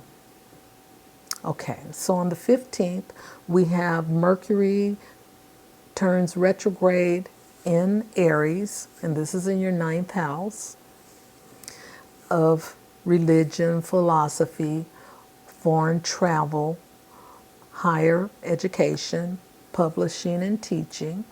Okay, this influence shows you that applying logic is the key to spirituality and religious beliefs. However that makes sense for you, okay? Because I've already did the work for myself on spirituality and religious beliefs. And even though I was raised religious, I see the flaws, so I know my my inner compass. Okay, and that's what this is really saying. Do you know really your your your direction, your purpose? You may want to explore a degree in higher learning and making that a moneymaker. Okay, so this is a good opportunity for you to look at what other areas that can help you become more knowledgeable of the things that you have questions about. And again, I'm just going to say, I did all of that. I knew things, and I had to, and I don't know how I knew them. I just came into this life. So I took those steps to, went to school to find out, if what I know is what I know. And all of those things turned out. I went, took courses in religion, comparative religion, because I knew there was something that wasn't true for me. And so as a result of all of that, now I know that I was on the right track, and everything that I've learned just reinforces that I already knew what I know, okay? So on the 21st, we have the Sun conjunct Neptune. And this again is in your 8th house. Okay, you may be very intuitive during this time. So you might want to explore the depths of intimacy and transformation through spiritual surrender and emotional healing. So this is one of those times where you might be in your feelings, you might be sensitive, and you get down to the nitty gritty. That's all good, but it's hard for some people to really explore the depths of who they are in connection with someone else. Okay, so the Sun enters Aries in your 9th house of higher learning. You might be encouraged to take charge of your own. Why do I have that here? I don't even know. Well, you may be, sorry, you might be encouraged to address issues with authorities or people in your religious sector, your teachers, and if you have students.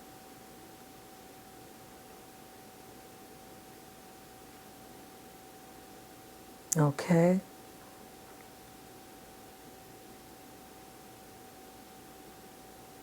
And you might be recognized as a leader in this area of your life. People respect your, they respect and value your opinion.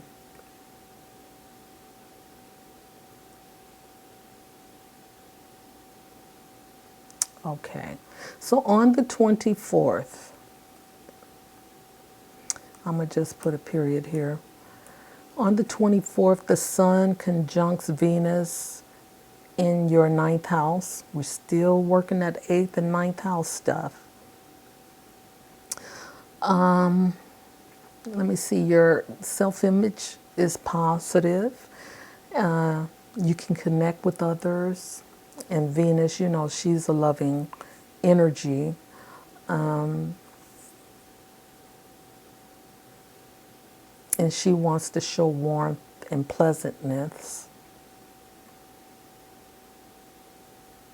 and positivity. So this is in your ninth house of foreign connections. You know, you may, you know, reach out through the internet with some foreign people, just to connect and have conversations with, fostering, you know, those positive relationships. And you also have the ability to handle interpersonal conflicts with others, you know, whether it be through education, teaching, or, you know, meeting foreign connections, or even in your church group. Okay? Let's see, so the last thing for this 24th is the Sun conjunct Mercury, and this is in your ninth house as well. So you may have a strong focus on intellectual pursuits, philosophy, related to higher learning, philosophy, and spirituality. Okay? On the 28th, Venus moves back into Pisces, conjunct Neptune in your eighth house. This placement brings romanticism and idealism because there is a compassionate, almost ethereal approach to love and transformation, that the lines are blurred between romance and spirituality. Okay, and that's in this eighth house. And this eighth house is a mystical house as well. So it's a psychic house, intuitive. And but it's also other things as well. So I can see you connecting in this eighth house in an intuitive way. Okay, so we have the partial solar eclipse and the new moon on the 29th. Okay, so the partial solar eclipse is about letting go, all right, releasing. And the new moon, of course, is about setting your intentions. And whatever your intentions are, it'll work best for you if it's based on the things in the ninth house, okay?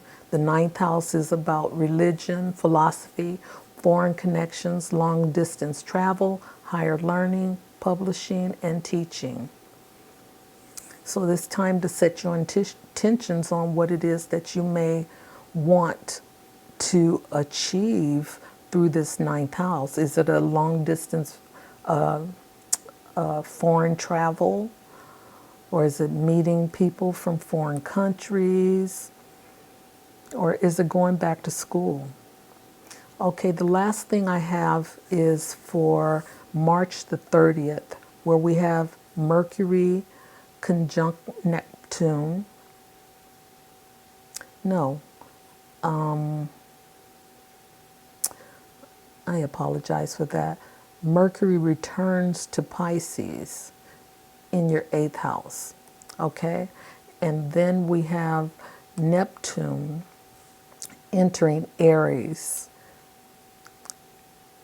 in your ninth house. Okay, and we'll talk more about that placement next month. Okay, Cancer rising. I apologize for that mistake too. Is Leo rising. Okay, Leo rising, love you. And I hope I've been talking to Leo rising through the reading. Until next time, again, love you. Bye for now. Hello, beautiful Virgo risings. Welcome to my channel, A Magnificent Flow. And I'm Sharon, your friendly astrologer, and this is your monthly forecast for March 2025. Virgo rising, in case you did not watch the intro, I just want to share with you that 2025 is a 9-year, and 9 years represents endings. Okay, so we're in a cycle of endings. And as I'm recording this, this is a 9-day. So 9 is also connected to the color red. So this is just so you know. Now we're in eclipse season.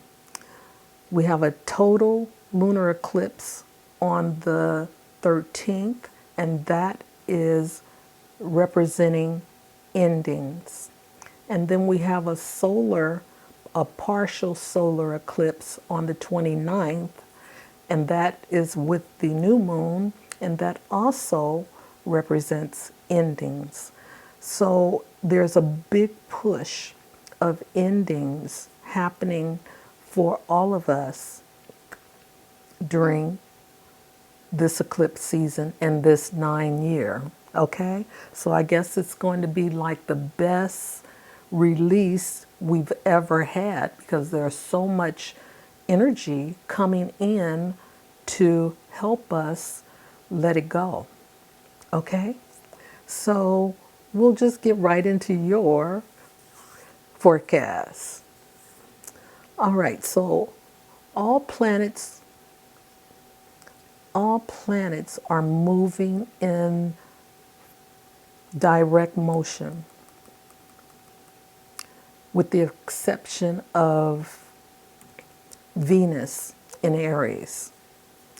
And then we'll have Mercury moving retrograde on the 15th. So Venus and Aries will both, Venus and Mercury will both be in retrograde during this month. So on the 1st, we start with Venus turning retrograde in your 8th house of death. Okay? So this is about rethinking your relationships. And this house represents death, taxes, inheritance, shared finances, psychological trauma, other people's money, and of course, I already said it, relationships. Okay. Okay. So rethink your relationships and consider how your experiences with love and creativity have influenced your spiritual growth. And again, with this 8th house, it's a house of psychic energy, intuitive energy, spiritual. You can really go deep, because Pluto owns this house, and it's about transforming. Okay, so you may start a new relationship or strengthen an existing one. You may want to revisit trust issues in relationships as well. Okay, so let's see, we have on that same day, the 1st, we have Mercury conjunct Neptune, and that's in your 7th house of one-on-one relationships, business partnerships, marriage, legal matters, and open enemies. Ex-boyfriend, ex-girlfriend, ex-husband, ex-wife, those are your open enemies, okay? Your intuition may be at an all-time high here. You may be picking up on things with your significant other or with your close business partner. You may find it difficult to respond to a direct verbal confrontation with a, significant other or business partner. Be careful in your personal communication because you may be misunderstood, with your partner if you have one. Not a good time to enter into legal negotiations, contracts, or sales agreements. Okay, so just hold off until next month. Let's see. So the same day, we have Sun in Pisces square Jupiter. And Jupiter is in Gemini, and this is in your seventh house, okay, again. So there's a heavy concentration in your seventh house with regard to relationships of all kinds and legal issues. So this is like where you'll need to release things or people in relationships, okay? This influence could indicate a period of potential conflict or tension around issues concerning business partners and intimate partners. Pay attention to other people's point of view and find common ground for cooperation between you, okay? Somebody has to take the higher ground. If you don't, then, you'll never get to the point. So on the 3rd, we have Mercury entering Aries. And this is again in your 8th house. Not yet is again, but we just talked about the 7th house. The 8th house of death, taxes, inheritance, shared finances. Okay, so let's see. You may have a strong desire to understand the hidden truths and aspects of situations, people, and life itself. You may find yourself being secretive about taxes and shared finances. Now, if the shared finances, there might be a problem with who owns what, okay? All right, so on the 7th of March, we have the Sun trine Mars. And this is happening in your 7th house of one-on-one relationships, business partnership, marriages, legal matters, open enemies. This transit boosts your self-confidence and enthusiasm. It's a good time to impress your romantic partner. Your sex drive is high, matched by increased charisma and magnetic charm. That's the Mars energy. Okay, so on the 11th, we have Mercury and Venus conjunct in your 8th house. So you may be focused on intimacy and deep emotional connections, and a heightened desire for shared experiences with close relationships. Secrecy or obsession may also be a manifestation of this transit or this influence. So just be careful about how you love. All right, so the Sun conjunct Saturn. And this is in your 7th house. And again, that's about relationships, one-on-one partnerships and marriages and legal matters, okay? During this influence, you may be experiencing sexual dysfunction, either with you or your partner. You may want to organize your finances. Some compulsive fears may show up. Here Saturn asks, how do you handle power? Desired nature. What is that? What is your desired nature? Your intimate relationships. What kind of obsessions and addictions do you have?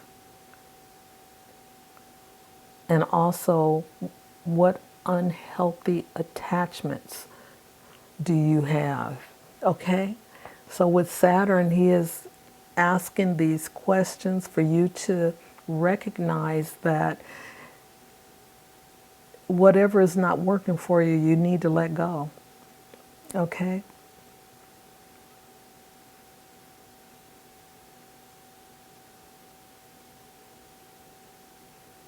So on, let's see, that's the same on where was I?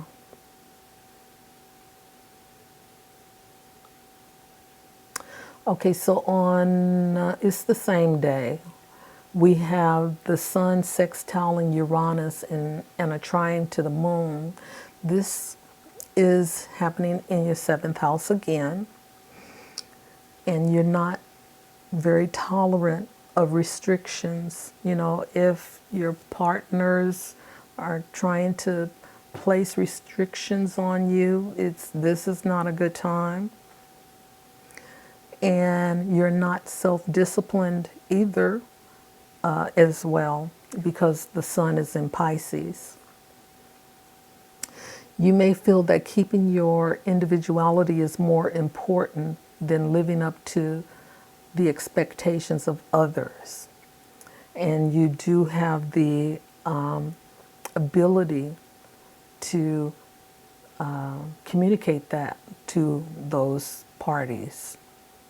Okay, so we have on the 13th, we have the full moon in your first house of self, personality, appearance, and your dominant traits. Are you left-handed? Are you right-handed? Okay. Okay.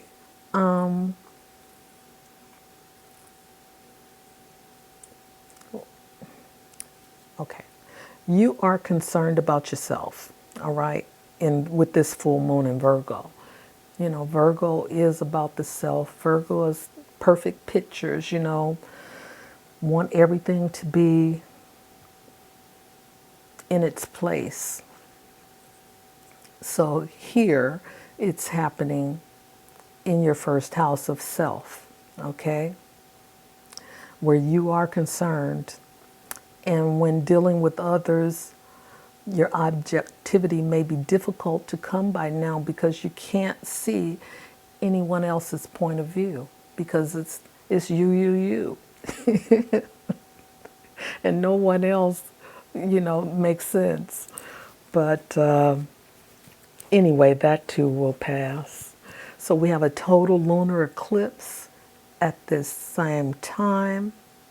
And this is about release, as I said earlier. You may leave your current place of employment. You may be ending a relationship or losing a loved one. This is a good time to go within and let go of what is no longer serving you. Okay? So it's a good time for reflection because the full moon often brings out what is hidden. Okay? All right, so let's see what else we have. We have the 15th. Mercury turns retrograde in Aries in your 8th house of death, taxes, inheritances, and shared finances. This may be a good time to revisit unresolved traumas and focus on emotional healing. Now, with this unresolved traumas, the 8th house is also connected to psychological issues, you know, and that could be from past traumas when you were young. You know, a lot of stuff we carry is a reflection of what happened to us when we were younger and we didn't know how to sensitize it. Okay? So here, this is just letting you know what may show up for you. On the 21st, we have the Sun conjunct Neptune, and this is in your seventh house. And this may make you feel more sensitive and more caring. So, if there is some difficulty that happened before this may be a good time to repair, and your intuition may be heightened. Explore the depths of your intimacy with your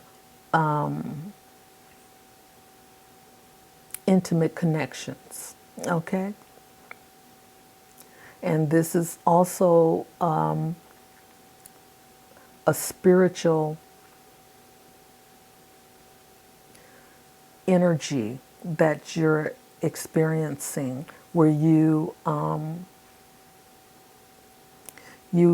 surrendering and you want to heal yourself emotionally or heal the relationship emotionally. Okay? So when we talk about surrender, I just want to bring up the fact that the North Node is in Pisces, and that North Node is about surrender and going with the flow. Okay?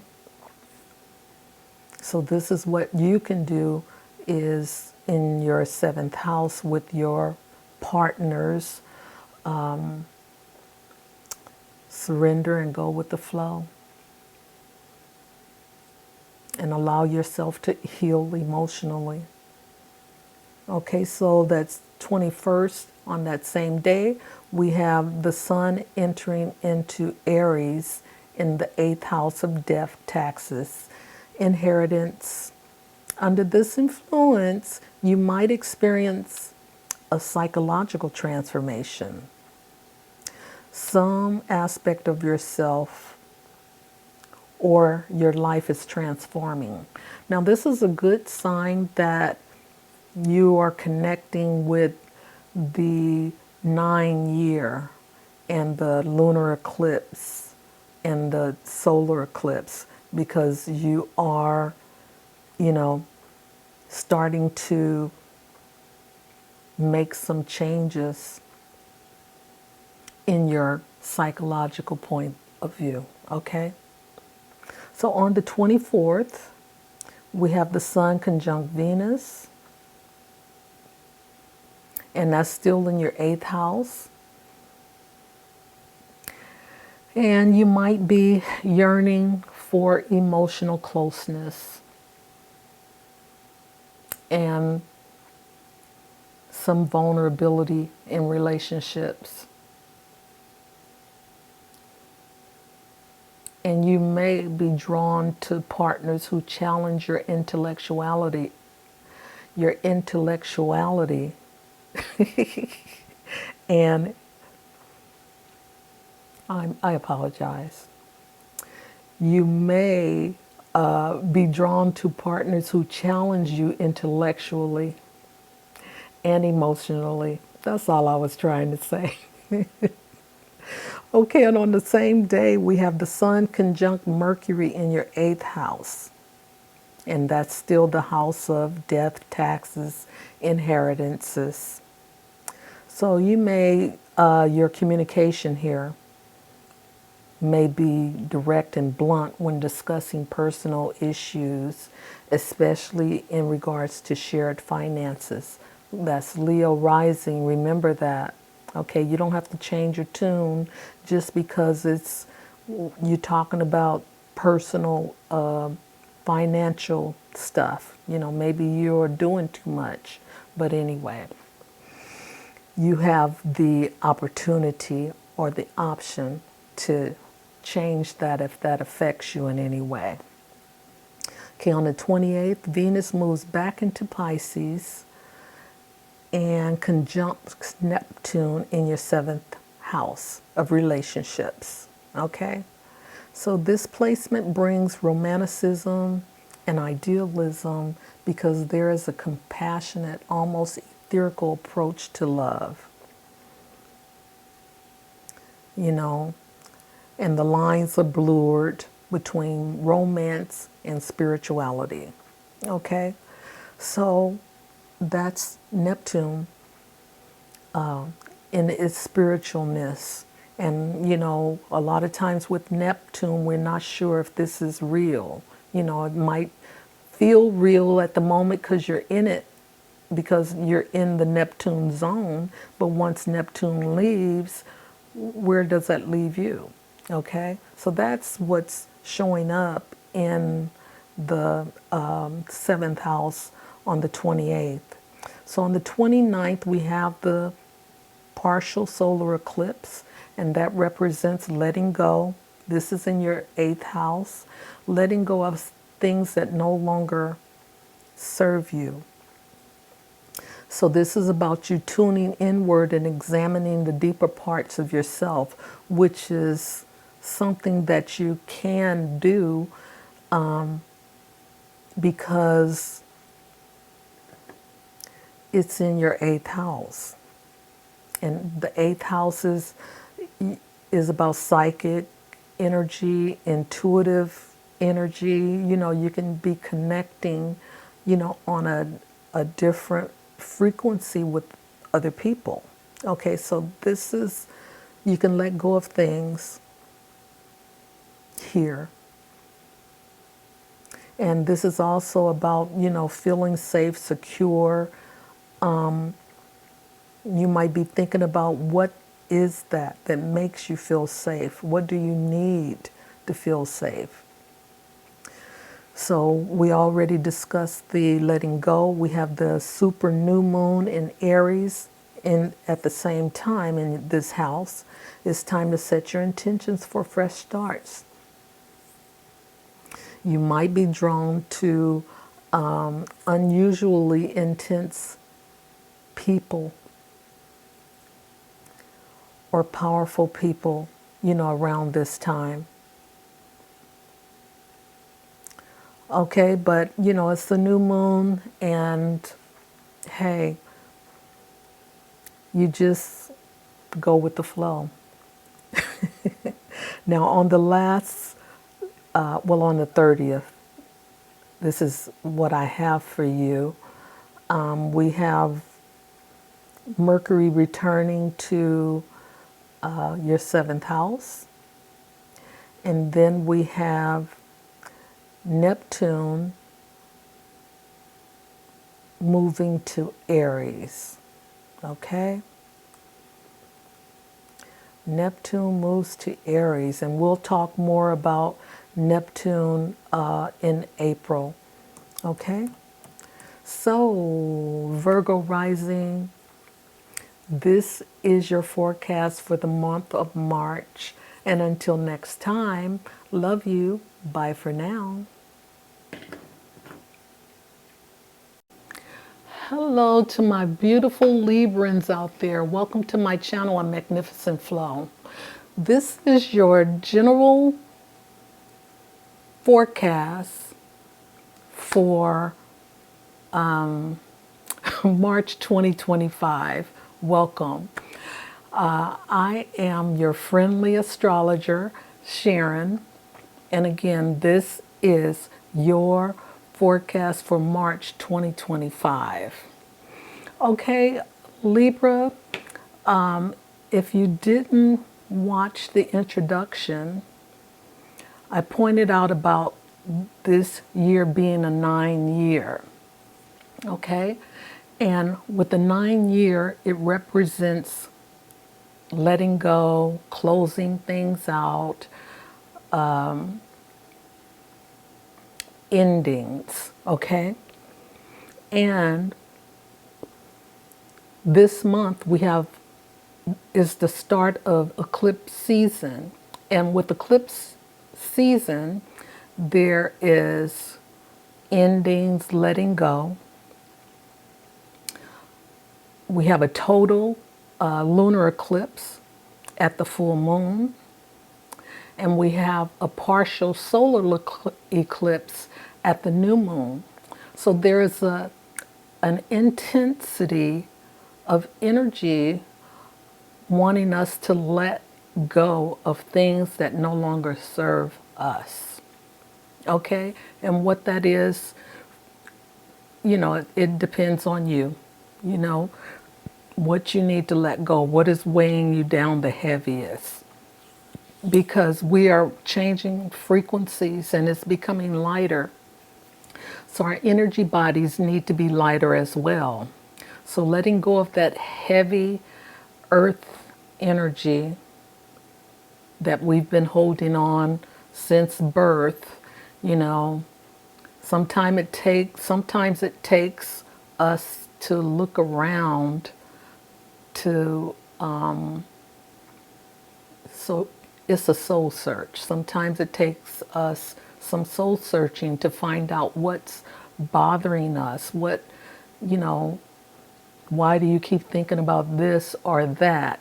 Those are the things that you have to let go of. The whys, let them go. Okay? So Libra is about relationships. Yes. All right. And we have Venus turning retrograde this month. Yes. And so let's get into your reading. Okay. So on the first, well, wait a minute. Let me start at the top. All planets are moving in direct motion with the exception of Venus in Aries, which she is going to be retrograde on the first day of the month, okay? So Mercury will move into retrograde on the 15th. So it'll just be those two in retrograde motion. Okay, so Venus turns retrograde in your 7th house on the 1st of March. And of course, this is really your house, Libra, right? You are all about relationships.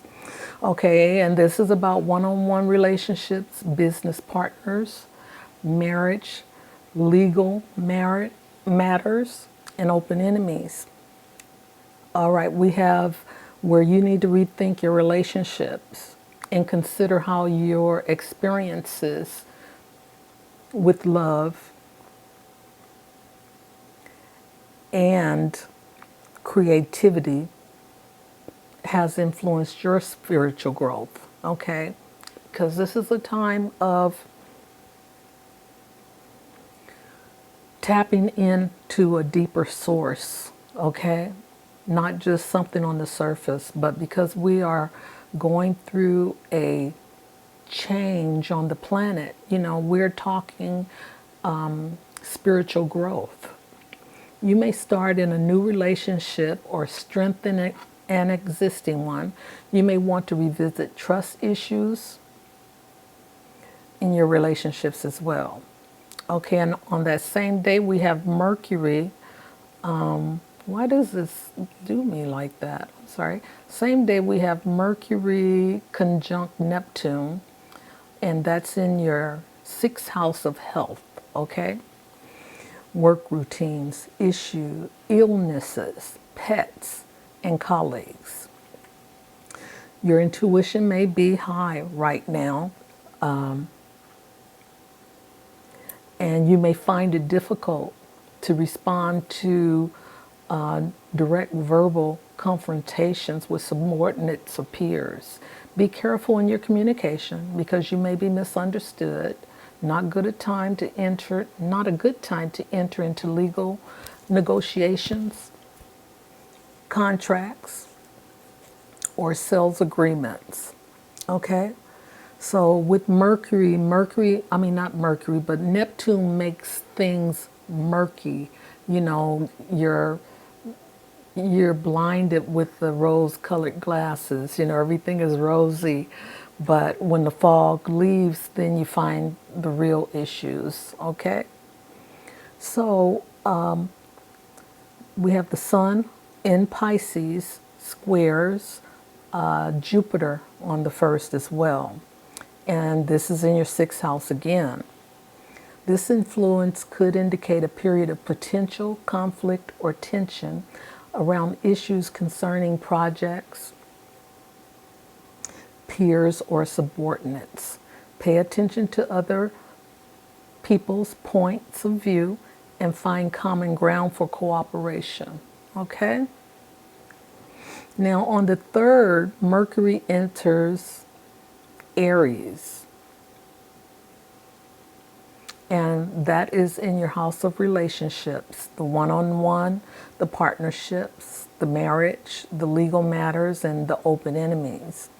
So this is a good time to clarify and explain an issue to your spouse or business partner. Getting advice from your partner helps bring clarity to a situation.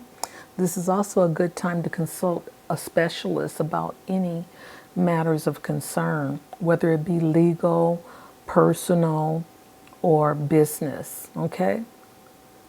I wonder, why does this go up when I'm pushing down?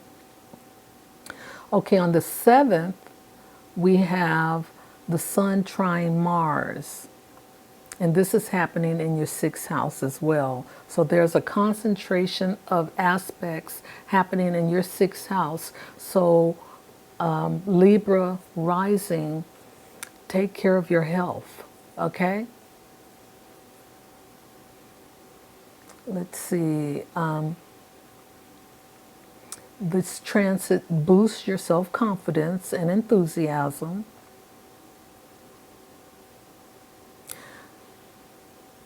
This is a good time to get moving, do some kind of exercise for your health. This is a good time to change your work routines and get in touch with your doctor for the purposes of your health, okay?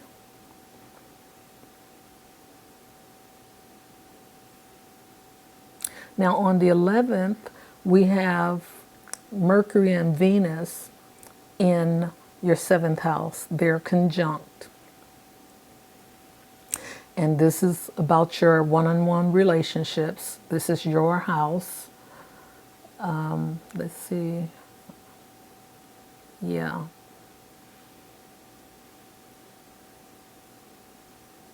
Now, because Venus is retrograde,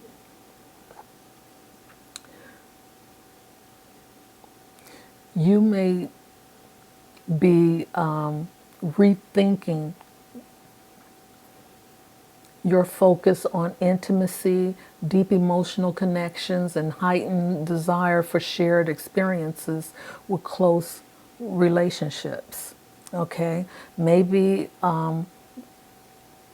what you're into now is not what is working for you, but during this Venus retrograde, you have to rethink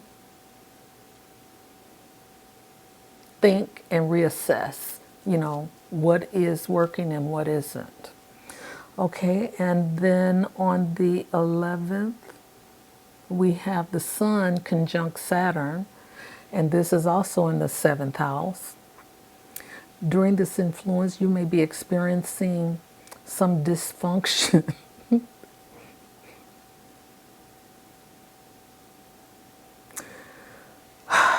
with either you or your partner. Some compulsive fears may show up. Here Saturn asks these questions. How do you handle power? Okay?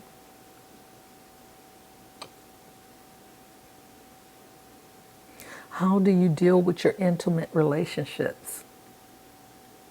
What kind of obsessions and addictions do you have?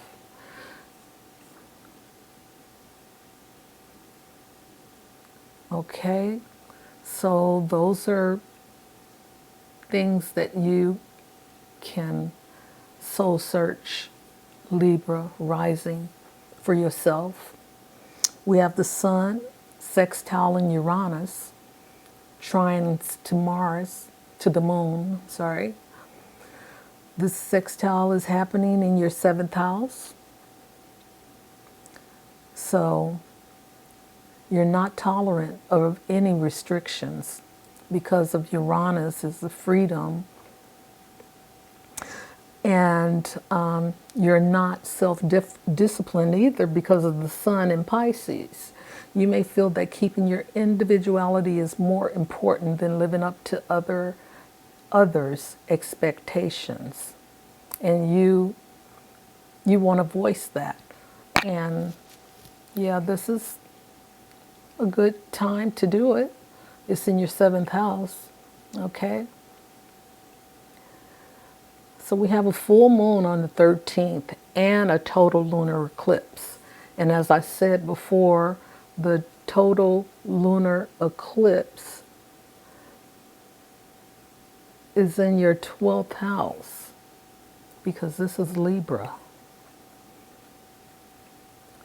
Yeah, it's in your 12th house of escapism. Godly, I don't like to have to say through all of this. Hidden things, subconscious energy, escapism, institutions, and addictions. Okay? So this is in your 12th house of that. And let's see. So the full moon in Virgo is shedding light on perfectionism, okay, and analyzing things and wanting things to be in a specific place and order, okay. So with this, the full moon is showing how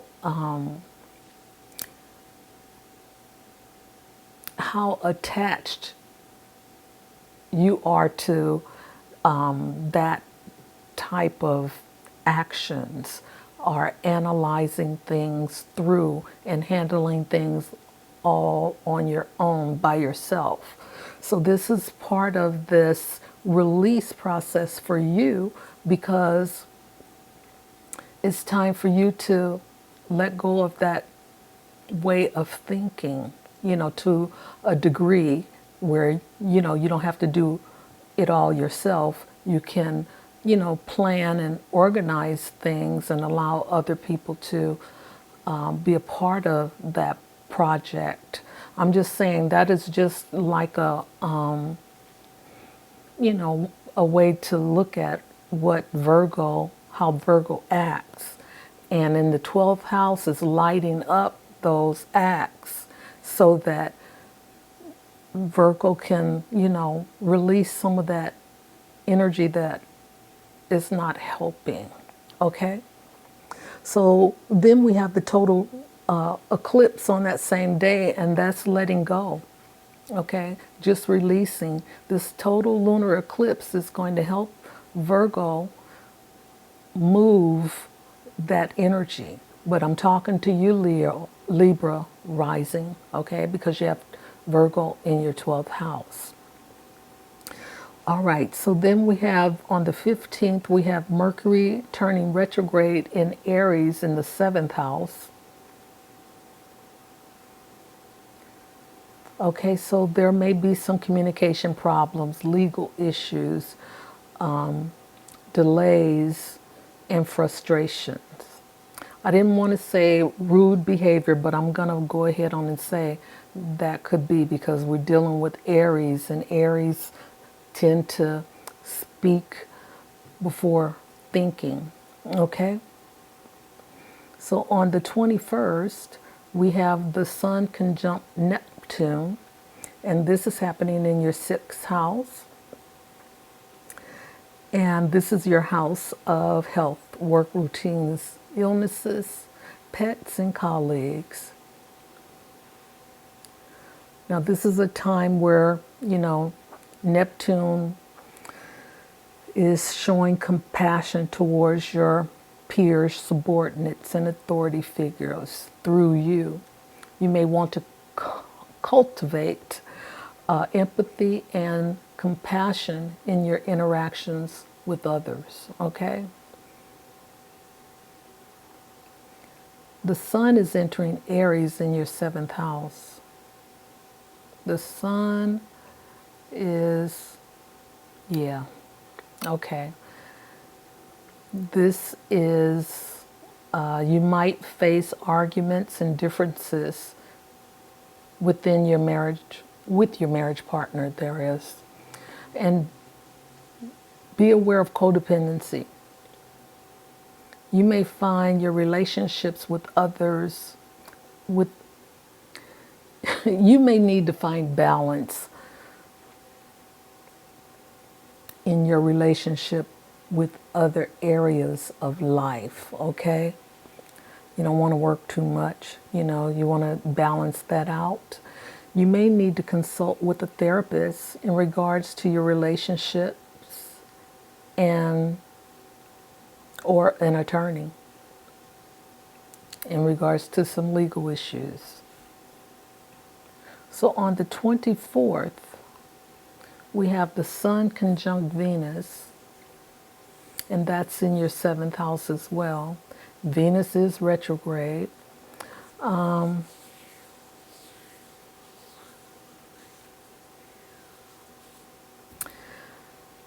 You may be feeling vulnerable in your relationships, and you might be drawn to unusual partners in your day-to-day, okay? So you are rethinking your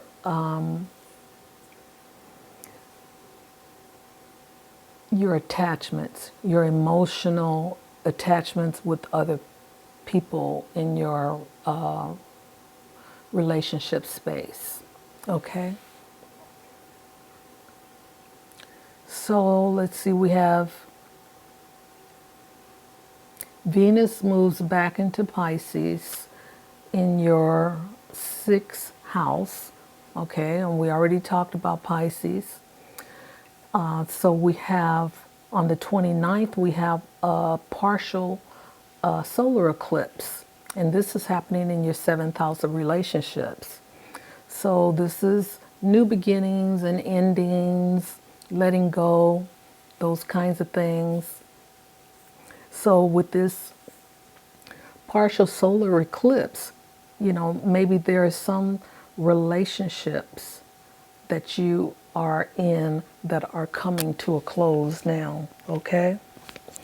And we also have the new moon, which means, as you close one door, another one open. So set your intentions for, a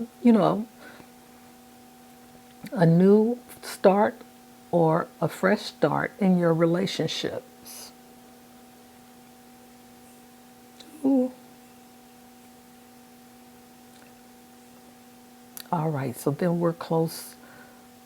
Okay, so the last things that I'm going to talk about is Mercury returns to Pisces in your sixth house, and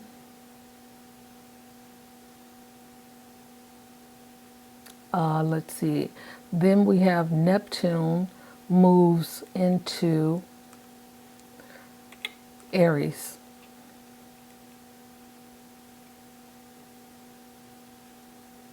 Okay, so that's all I have for you this month, Libra rising. And until next time, bye for now. Love you. Hello to my beautiful Scorpio risings. Welcome to my channel, A Magnificent Flow. This is your forecast for March 2025, and I am your friendly astrologer, Sharon. Okay,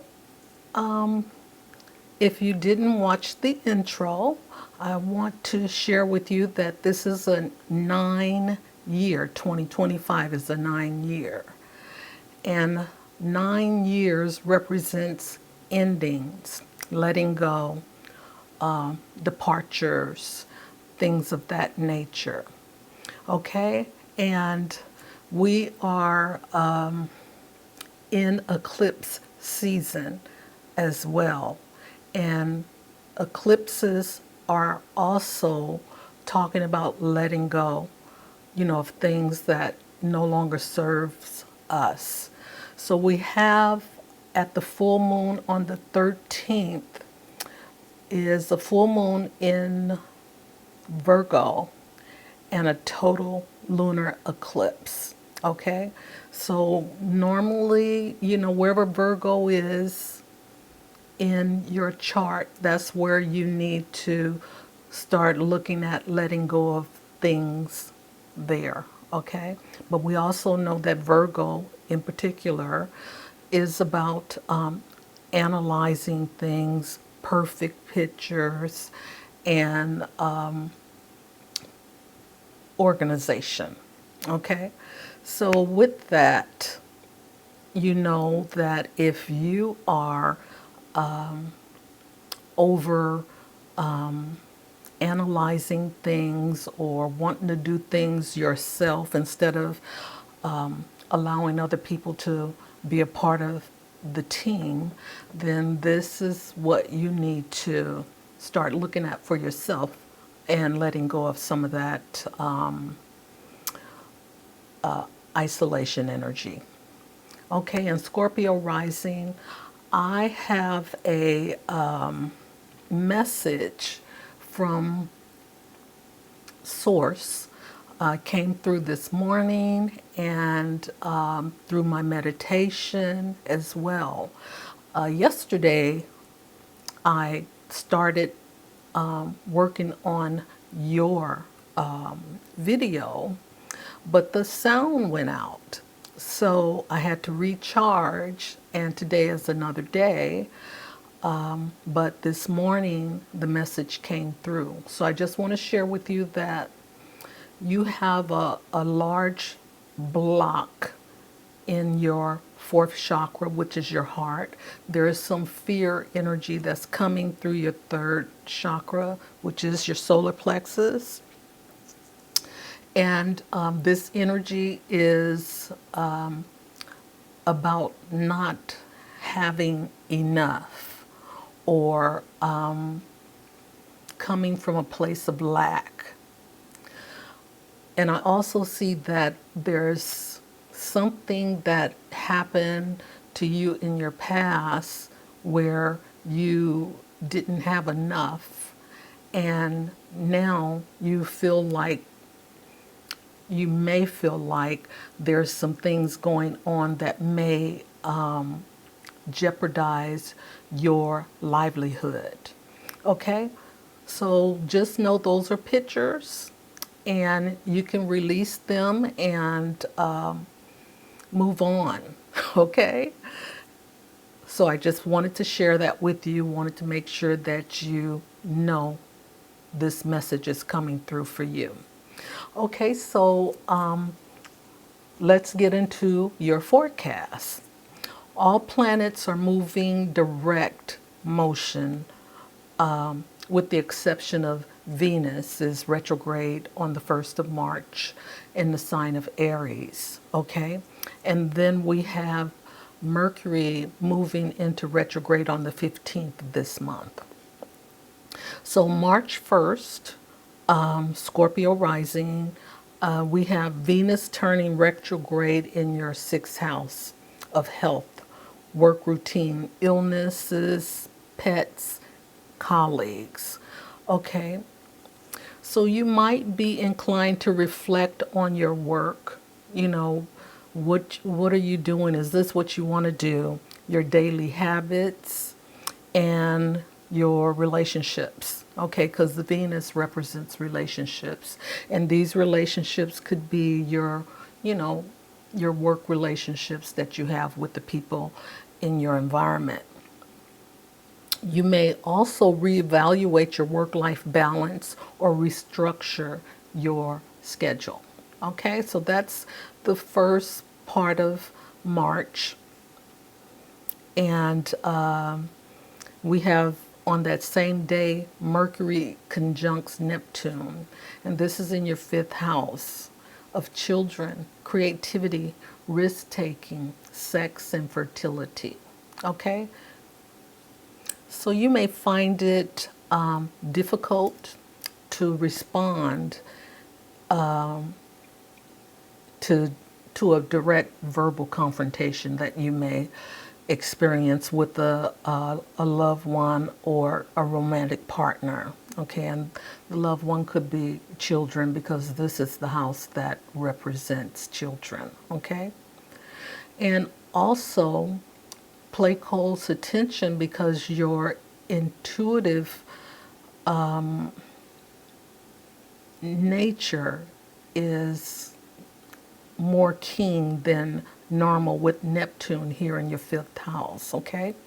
And your creativity could also be elevated as well. So be careful in your communications because you may be misunderstood. And part of that has to do with Neptune creating a fog around Mercury, okay? So we have, on that same day, we have the Sun in Pisces squaring Jupiter in Gemini, and that's also in your fifth house. Okay, so there could be, a potential conflict here, but you can pay attention to the other person's point of view instead of this just being about you, okay? And let's see. This energy also, this placement also gives you the energy to channel an artistic hobby of sorts, okay? So you got some creativity going on there with you as well. So on the 3rd of March, we have Mercury entering Aries in your 6th house of health, work routine, illness, pets, and colleagues.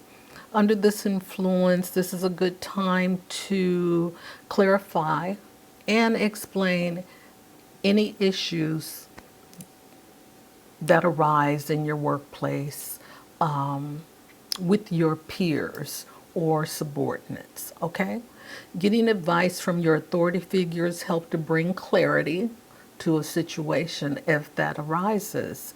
This is also a good time to get a medical checkup, okay? Because we have a lot going on this month, especially in and out with Neptune. So you just want to take care of yourself at this time. So on the 7th, we have the Sun trining Mars.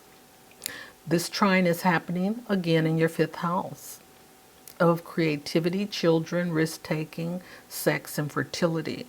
This transit boosts your self-confidence and enthusiasm. You may find it easy to be yourself here. It's also a good time to work alone on a hobby or creative project. Any physical exercise or activity will help you work through this energy, okay? So on the 11th, we have Mercury and Venus. Venus is retrograde, and this is in your house of health, okay? Work routines, illness, pets, and colleagues. You may be rethinking on affairs and relationships in your workplace, okay? You may have a legal issue at work, okay? Because Venus rules that energy as well. Try not to gossip about people right now in your workplace, okay? You don't want it to come back and bite you. But anyways, on that same day, let's see, on the 11th, yeah, we have Sun conjunct Saturn, and this conjunction is in your fifth house as well. So see, there is a lot of energy that is happening in one area, and most of this is happening in your fifth and your sixth house, okay?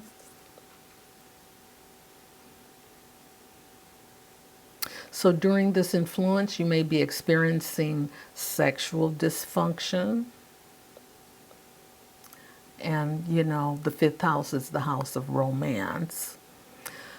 And either with you or your partner, or there could be a fertility issue between you, okay? That's speculative, but, you know, this is what's happening right now. Some compulsive fears may show up. Okay, and I told you about that earlier, but before we started. So just pay attention and try to let go of things. So here Saturn is asking, how do you handle your power? Okay, your personal power and your intimate relationships. What kind of obsessions and addictions do you have? And any unhealthy attachments. Okay, so these are the things that you can ask yourself, because Saturn is the timekeeper, the taskmaster, and these are questions that he wants you to look inside and see what's working and what isn't. All right? And these are legitimate questions for you too. So we have the Sun sextile Uranus and trines the Moon. This sextile is happening in your fifth house as well, because the Sun is in Pisces and Pisces is in your fifth house. You're not very tolerant of restrictions under this influence, and you are not self-disciplined. That's the Pisces part as well. You may feel that keeping your individuality is more important than living up to others' expectations of you, and you may have to voice that in your to those people in your fifth house. Okay, so we're moving on to the full moon, which is on the 13th, and the total lunar eclipse. So this is in your 11th house, Scorpio rising, of friends, groups, community, social connections, and luck. So here, this is the full moon in Virgo. All right. So you are concerned about yourself here, not about the group. And when you're dealing with others right now, you may have a problem being objective, okay?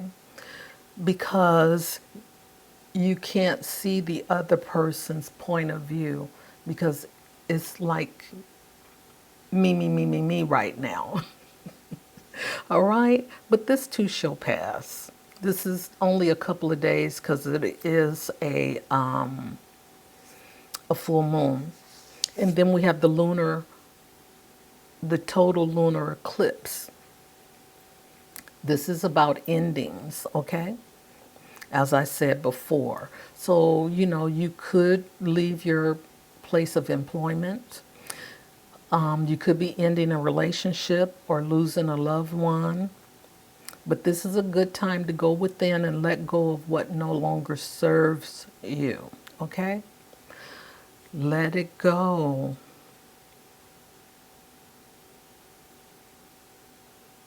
Okay, so now we will move to the 15th. Mercury turns retrograde in your sixth house. So definitely going to be some communication faux pas. You may act impulsive. You may change your routine or work approach, which may cause mistakes and misunderstandings here. Okay, this is your house of health and employment. You may be confrontational in the workplace, causing friction with colleagues, and your health may take a back seat to your work projects. So try to find some balance here, okay, while Mercury is retrograde. Try to find some balance between your work routine and your health, okay? 21st of March, we have the Sun conjuncting Neptune. And this again is happening in your fifth house because we're still in the sign of Pisces. You may feel more compassionate towards your romantic partner or children. You may want to cultivate empathy and compassion in your interactions with others. This just have you, in your feelings. Because the sun is in Pisces and Neptune is Pisces, and they both are spiritual and empathetic and compassionate sign and planet. Okay? The sun enters into your sixth house in the sign of Aries that same day. You should strive to make every action as much to the point, as much to the point as possible. So if you have some communication you need to pass along in your workplace, just make sure that you're clear and concise, okay, instead of beating around the bush, so to speak. This is a good time to examine and refine your techniques and procedures if you are in a position that places you where you have to refine things in the office. Your mind is sharp and you have the mental clarity right now with the sun in Aries. So you can come up with the best ways of doing things right now. So use this time to, this opportunity to make the changes that you think are necessary. So on the 24th, we have the Sun conjunct Venus. Venus is retrograde in your sixth house. Okay, so we have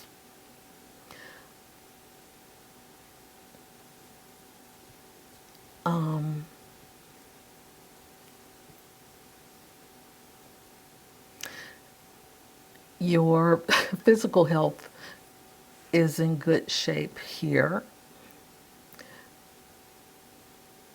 You may be drawn to reassess or prioritize your self-care practices and nurture your well-being more, okay? So past issues with colleagues, clients, or partners at work may have you reassessing your approach to collaboration and interaction. And that's all about Venus being retrograde. Okay, so we also have Mercury in your sixth house, and the sun is conjunct on the same day.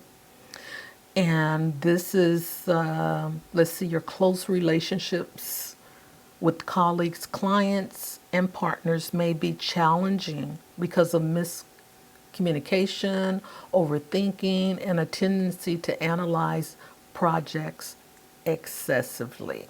Okay, so be careful of that because Mercury is also retrograde right now. Difficulty expressing your true feelings.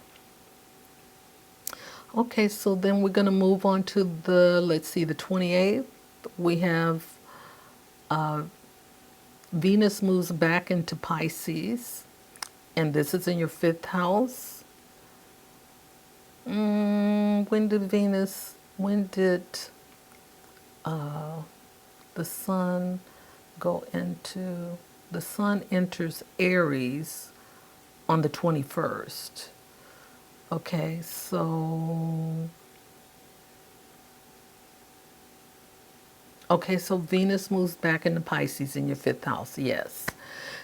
This is a good time to reassess how you experience romance and your creativity. You may meet someone, during this time, but, it may be someone from the past. Okay. So we have, on the 29th, we have this partial lunar eclipse and the new moon, and this is happening in your sixth house. Okay, so of course, as I said before, the lunar eclipse is about letting go. It's about reflecting, reassessing, rethinking things. So examining the deep parts of you. And you may be pondering about what makes you feel secure, and what you need to feel safe. And then we have this super new moon in the sign of Aries in your sixth house. So you might meet a love interest, okay? But it's time to set your intentions. And this love interest could be at work. All right? Okay, so the last thing I have for you, Scorpio rising, is on the 30th, we have Mercury returns to Pisces, and that's in your fifth house. And Venus already moved into Pisces in your fifth house as well. And then we have Neptune moving into Aries in your sixth house. Okay, and we'll talk more about Neptune in Aries because Neptune will stay in that sign and in your sixth house for, a couple of years. So this is your forecast for March 2025. And until next time, bye for now. Hello, Sagittarius rising. Welcome to my channel, A Magnificent Flow. I am your friendly astrologer, Sharon, and this is your monthly forecast for March 2025. All right, so if you didn't look at the intro, I spoke about this year, which is considered a 9-year. Okay, and 9 represents endings, letting go, finishing off things. Okay, so we're in a year of ending things, whatever that means to each and every one of us, okay? And it happens in a particular house in your chart. And for the most part, if that's where it is, that's where you'll be working on, that's what you'll be working on the most, okay? And with this month, we're in the beginning of eclipse season, okay? And eclipses are about ending and letting go of things as well. So this year and this month, we are looking at the beginnings of letting go. So we have a total lunar eclipse at the full moon on the 13th. And then we have a partial solar eclipse on the 29th. Okay? The partial eclipses, they're not as intense as the total, but it's still going to be significant because it's representing endings. Okay, so let's get into your forecasts. All planets are moving in direct motion, with the exception of Venus. And Venus is retrograde in the sign of Aries. And then on the 15th of March, Mercury will be moving into retrograde as well. Okay? So on the 1st, Venus turns retrograde, and this is in your 5th house of children, creativity, risk taking, sex, and fertility. You may find yourself thinking about old flames or ex partners. There may be some unresolved feelings there. Your creative expression may feel blocked, so you may revisit old ideas. New romantic experiences may be challenging because your focus may be on processing the past experiences. And I can definitely understand that, especially with these endings happening. You want to make sure that everything is complete before you start something new. Okay, so we have Mercury conjunct Neptune, and that's on the same day, March the 1st. And this is happening in your 4th house of home, family, domestic life, childhood, past, and your ancestry. Your intuition is probably heightened right now. You may find it difficult to respond to a verbal confrontation with your parents, husband, children, or other family members. Be careful in your communications because you may be misunderstood. Okay? So just be careful here, and this too shall pass because Neptune is going to be moving out of the sign of Pisces at the end of the month. Okay? So the sun is in Pisces and it's squaring Jupiter in Gemini. And this is also in your 4th house of family, home, domestic life, childhood, past, and ancestry. So this influence could indicate a period of potential conflict, again, with your parents, family members, your children, because, that's the 4th house. Pay attention to the other person's point of view, though, and find some common ground for cooperation between you. And just understand that somebody has to take the higher ground, okay? So let that be you.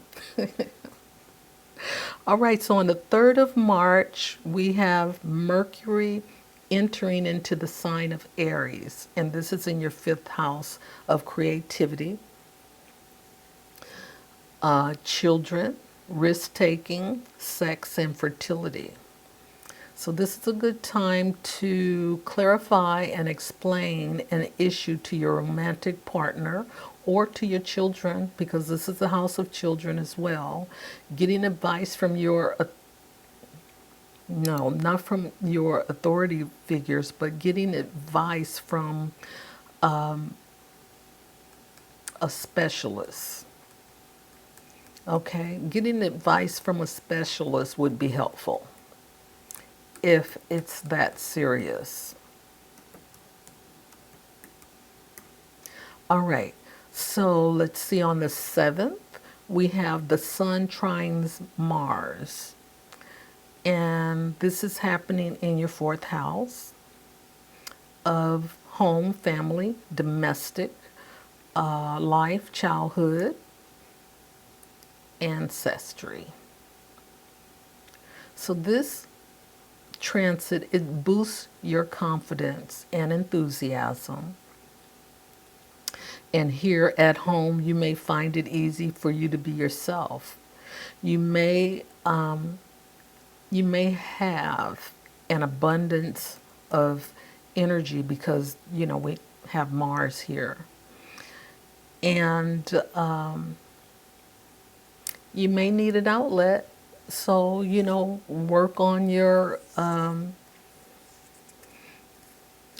on projects around the home, or working out at the gym, or doing something physical will help you work through this intense energy. Okay? And also with Mars, that's a passionate planet. Your relationships are more passionate as well. Okay? They may become for that time.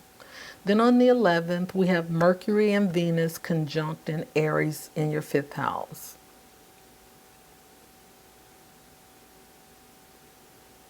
And this is the house of children, creativity, risk taking, sex, and fertility.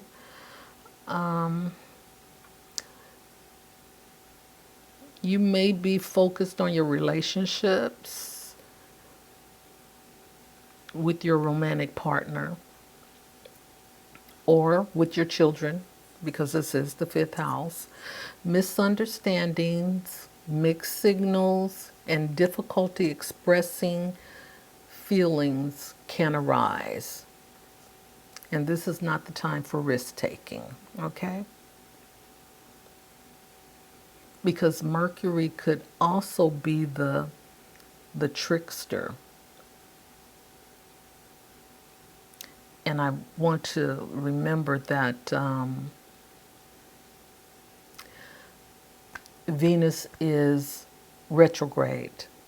So you might be under this retrograde influence, you may be rethinking of how you focus on your relationships, okay? With your romantic partner or even with your children. So it's like a reassessment, okay? So on that same day, which is the 11th, we have the Sun conjunct Saturn, and this happens in your fourth house. So Sagittarius rising, this is a concentration of energy that's happening in a certain area, and it looks like it's happening in your fourth and fifth house for the most part. And of course, family is fourth house. Children is fourth house as well. Children is fifth house. Romantic partners is fifth house. So there's a lot about relationships coming up for you this month. So let's see.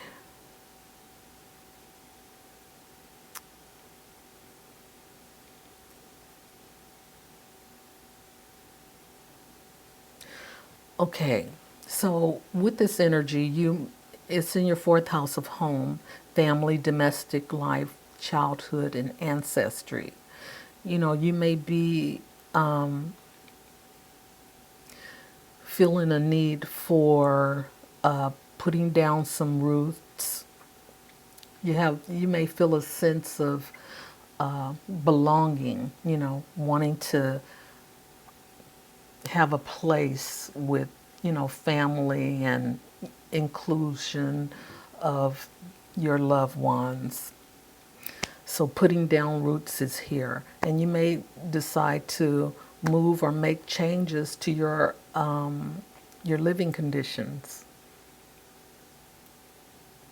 Okay, so then that same day we also have Sun sextile Uranus, and it's also trining the moon. It's happening in your fourth house as well. This is also making you, little headstrong. You're not very tolerant of restrictions. You don't want people trying to keep you, close. And you're not self-disciplined, and that's part of because the sun is still in Pisces, but it's leaving. It's moving into, let's see, yeah, on the 20th, it moves. Okay, you may feel like keeping your individuality is more important than living up to others' expectations of you. And you may have to voice this to others as well. So we have the full moon on the 13th and the total lunar eclipse. Okay, so we're talking about letting go of things that no longer serves us. This is in the sign of Virgo, and it's going to be in your 10th house of career. So some things in the way you do your work, you may, well, the moon will illuminate that. Okay, so there is illumination here because it's a full moon, so something will show up for you to decide on, you know, let it go, keep one way or the other. All right, because that's what full moons do. It illuminates the things that are hidden, and whatever it is that's servicing, it's something that we need to know at that time. Okay, so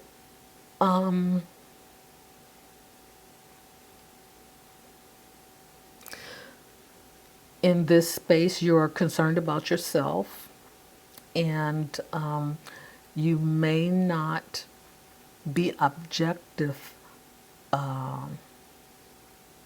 Your objectivity may be difficult to come by now because you can't see anyone else's point of view. And Virgo is, you know, that perfect picture. That's what Virgo works on, the perfectness, perfection. Okay? And she's analyzes things, and she likes to work alone. So maybe in your 10th house, you know, being a team player would benefit you. Okay, so we also have this total lunar eclipse happening in your house of work, your 10th house of career. Okay, so you may want to do some reflecting about the work that you do. Is it time for a change, or what you want to do going forward? Whatever that means to you. It's in your 10th house of career. Okay, if you need to make changes or you've been contemplating it, you know, this is what you need to be looking at. What you want to do about it. Okay, so on the 15th, we have Mercury turning retrograde in the sign of Aries. And this is going to be in your 5th house of children, creativity, risk-taking, sex, and fertility. You may have a difficult time communicating your needs clearly in romantic relationships. Misunderstanding with children, you know, and the potential for past romantic partners to reappear. So, of course, Mercury turns retrograde. Okay, so that is going to be a communication issue there. Okay, on the 21st, we have the Sun conjunct Neptune, and this is happening in your 4th house of family, home. You may feel more compassionate towards your family, your significant other, siblings, and your children. You may want to cultivate empathy and compassion in your interactions with others. And you know, that would be a good thing for you, Sagittarius rising, because you have this thing about you that you know, you come off as arrogant sometimes. You know, it just depends, but you know, there's like it just comes out, but you don't mean any harm, but it's felt that way because the way it's being communicated. So just so you know, I'm just saying, cultivating empathy and compassion, that helps a lot. It goes a long way. So on that same day, we have the sun entering into your fifth house, and that is in Aries. And your fifth house of creativity and children, risk taking, sex, fertility. It's a good time to get out and have some fun, and a good time for you to be yourself. You may want to be with children, so take this time to examine your relationships with them. Okay? You can examine your relationships with your significant other as well. But with Aries being that physical body type, it's good to get out and work that Aries energy. Okay, on the 24th, we have the Sun conjunct retrograde Venus. Okay? And the Sun is now in Aries. So you might be drawn to revisit past relationships, either emotionally or physically, to gain some closure or rekindle connections that were left unresolved. You may have a heightened awareness of your own needs and desires in relationships. You may also reflect on your creative endeavors, revisiting old projects, or exploring new creative outlets with a deeper personal meaning. Well, this sounds really deep. Sagittarius rising, but hey, with let's see, with the Sun conjunct Venus, hey, that's good. All right, so we have the Sun conjunct retrograde Mercury.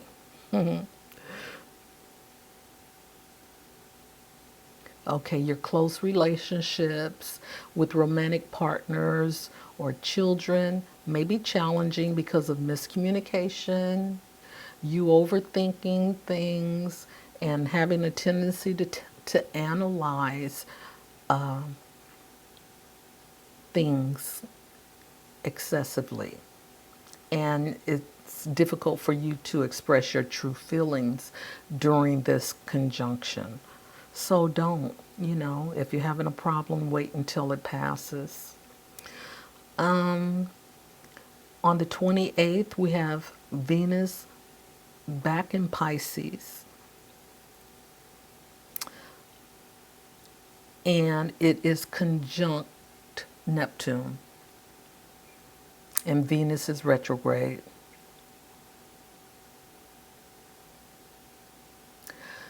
So you may be rethinking how you act,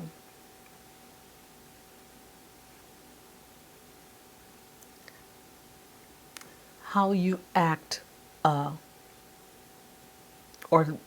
you act when you are looking for emotional intimacy and closeness.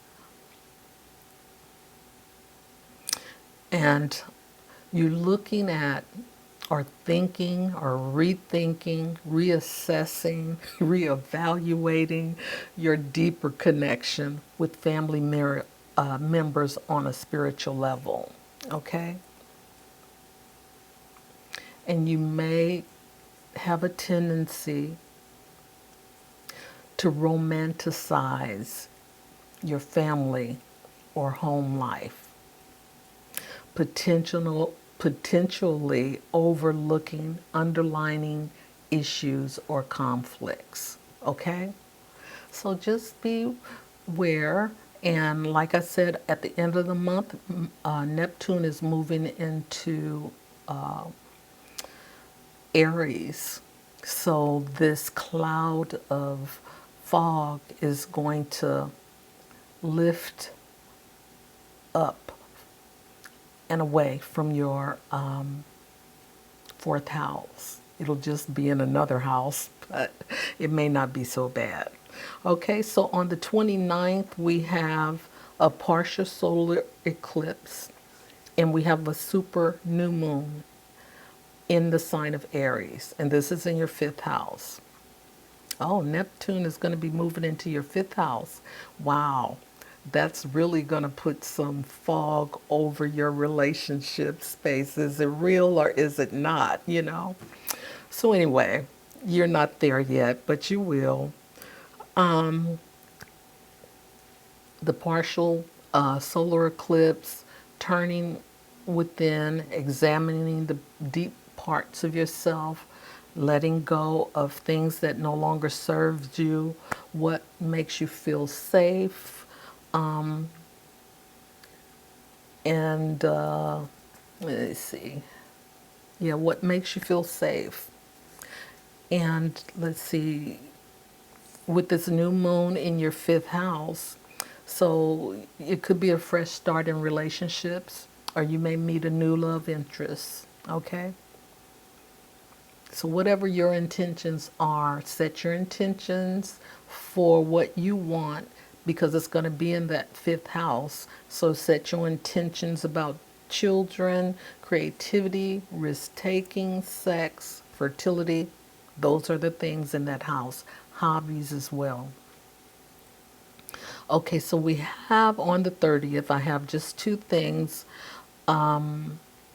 Mercury returns to Pisces in your fourth house. So we've already talked about that. And Neptune is moving into the sign of Aries on the 30th.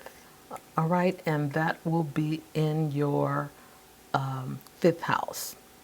Okay, Sagittarius rising.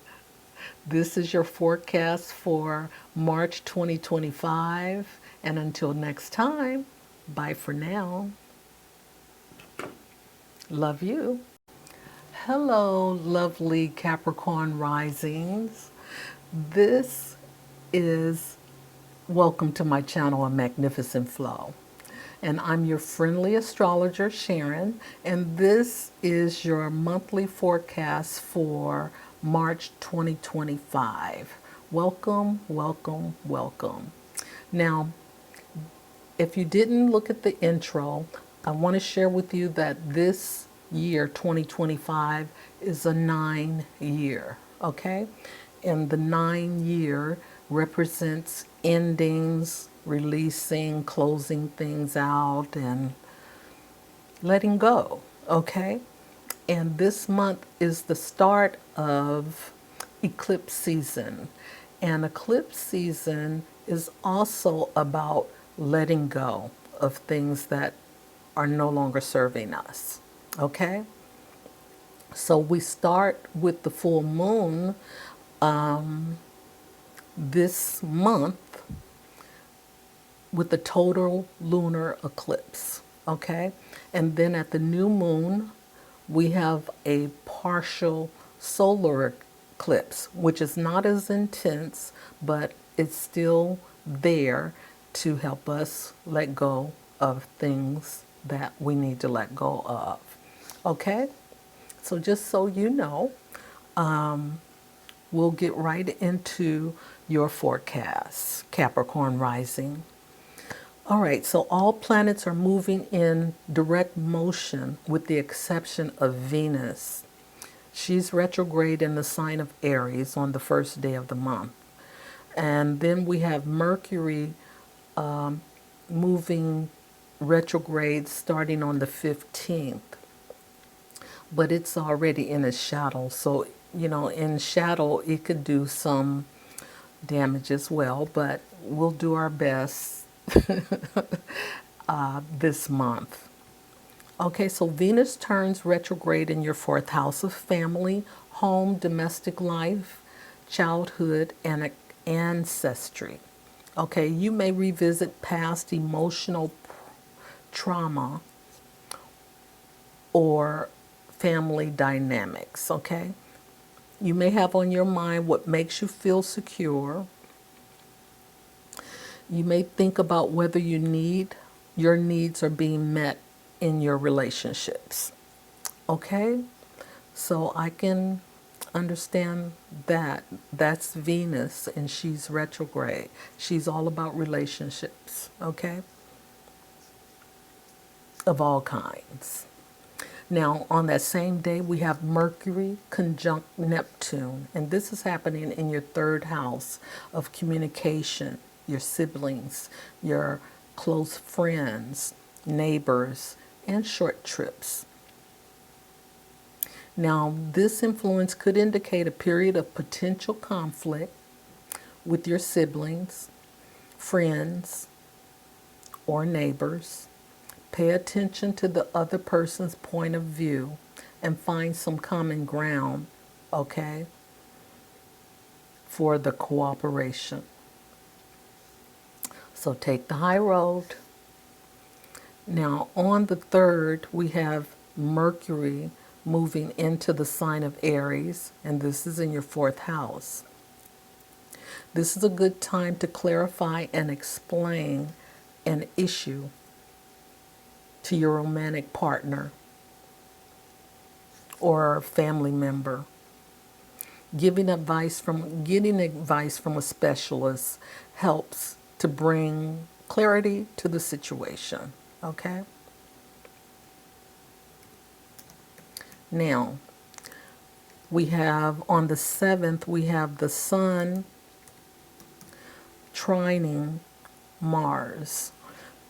This trine is happening also in your, well, not also, but in your 3rd house of communication, siblings, friends, neighbors, and short trips. Okay? This transit boosts your confidence and enthusiasm. You may find it easy to be yourself. You may have an abundance of energy. So you might need to, work through that energy, at the gym or, you know. Now, your relationships with siblings, friends, and neighbors are more passionate now, okay?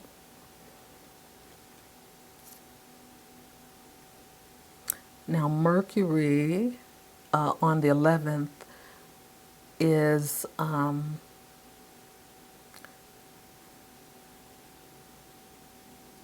conjunct, and Venus is retrograde in the sign of Aries in your 4th house. So, there'll be misunderstandings, and we know that Mercury is in its shadow right now.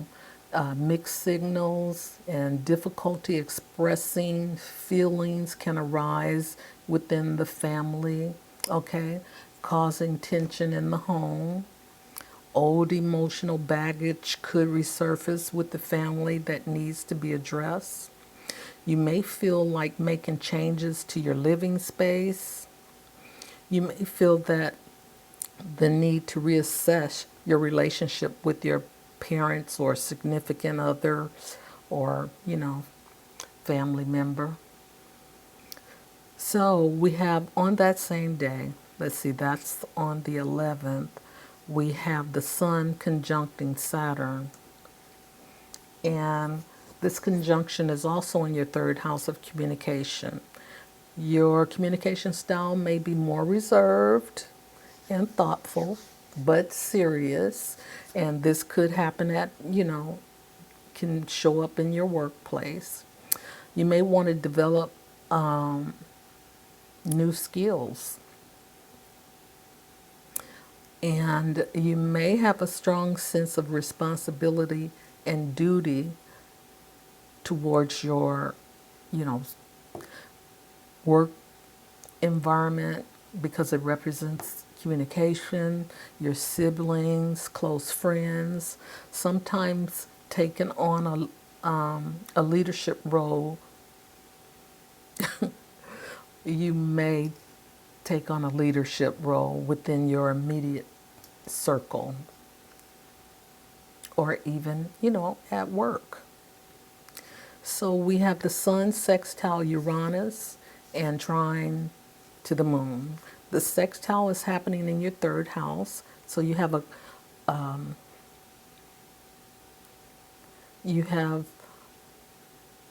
a lot of energy focused on your third house, okay? And this is also early communication, the third house is. So with all of this energy, this is where your release of things that no longer serve you is starting to transpire, okay? So you are not very tolerant of restrictions, and that's because Uranus is that freedom, energy. And you're not self-disciplined either, and that's because the sun is in Pisces. You may feel that keeping your individuality is more important than living up to others' expectations. And you may have the audience to voice that as well. So we have on the 13th, we have that full moon and total lunar eclipse in the sign of Virgo. Now, wherever Virgo is in your house, that's what you'll be working on. And Virgo is about isolation, working alone, and perfect pictures, analyzing things, and compartmentalizing things. Okay, so maybe in this area, Capricorn rising, you may want to, release all of that holding on to and being, working on your own because you think that you're the only one that can make it the best. Okay, team player is an option for you in your workplace. But this is happening in your ninth house.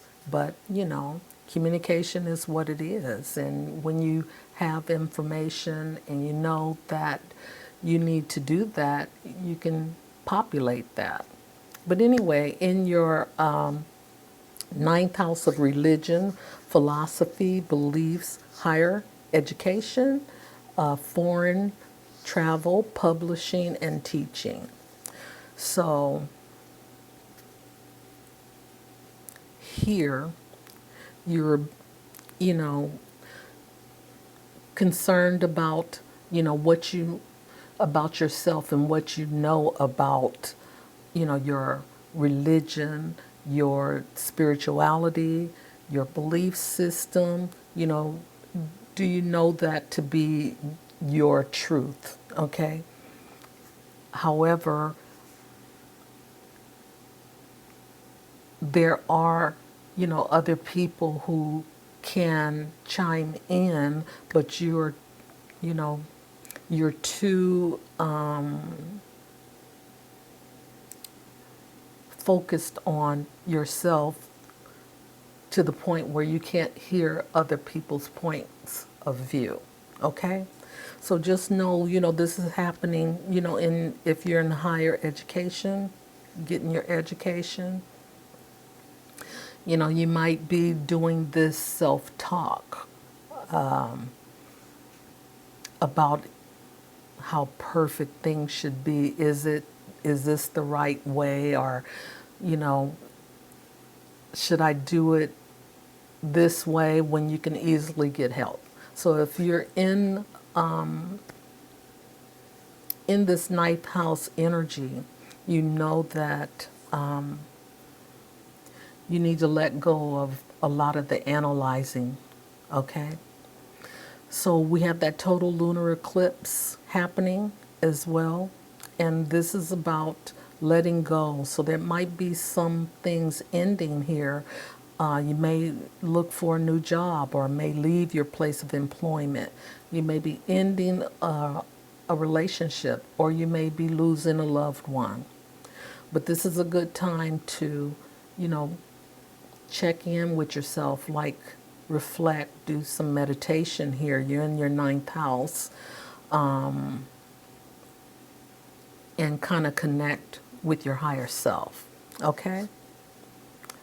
So we have on the 15th, we have Mercury turning retrograde. So now we have Venus retrograde and we have Mercury retrograde.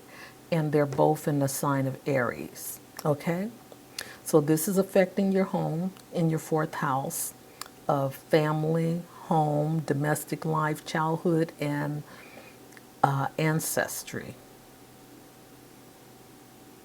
So here, retrograde Mercury, you may have a difficult time communicating your needs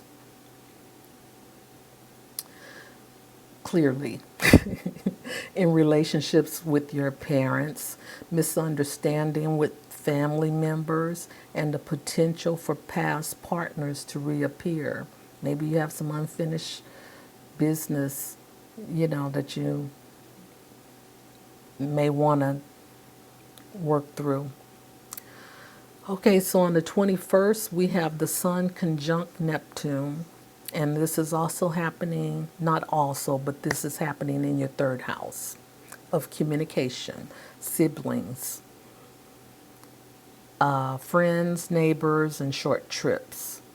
Under this transit, you may feel more compassionate towards your siblings, friends, and neighbors, okay? And you may be able to communicate that, or it may come through your communication. You may want to cultivate empathy and compassion in your interactions with them. That's really nice, okay, because the sun is still in Pisces, but it's going to move into Aries shortly after this. Okay, the sun is entering into your fourth house in the sign of Aries. And let's see, did we just...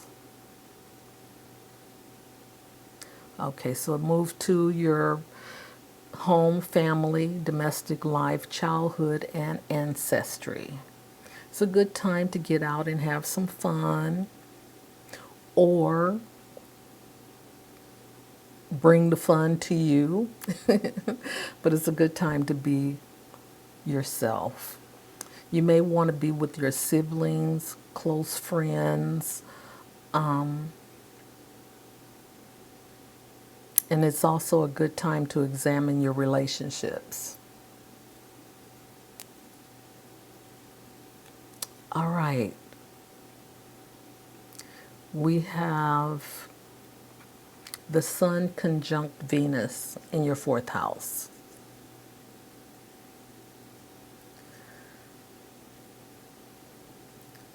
You might be drawn to revisit, past relationships,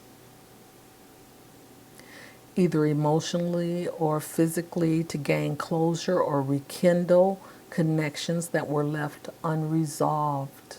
Okay?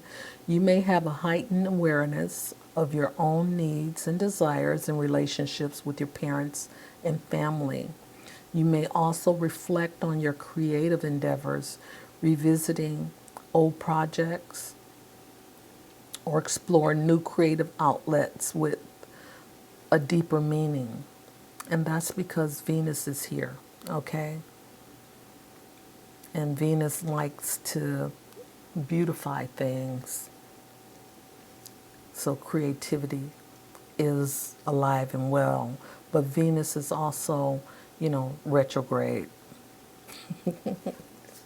Okay, so we have on the same day, on the 24th, we have the Sun conjunct Mercury. And this is in your fourth house as well. Your close relationships with your parents, significant other, and your family members may be challenging because Mercury is retrograde.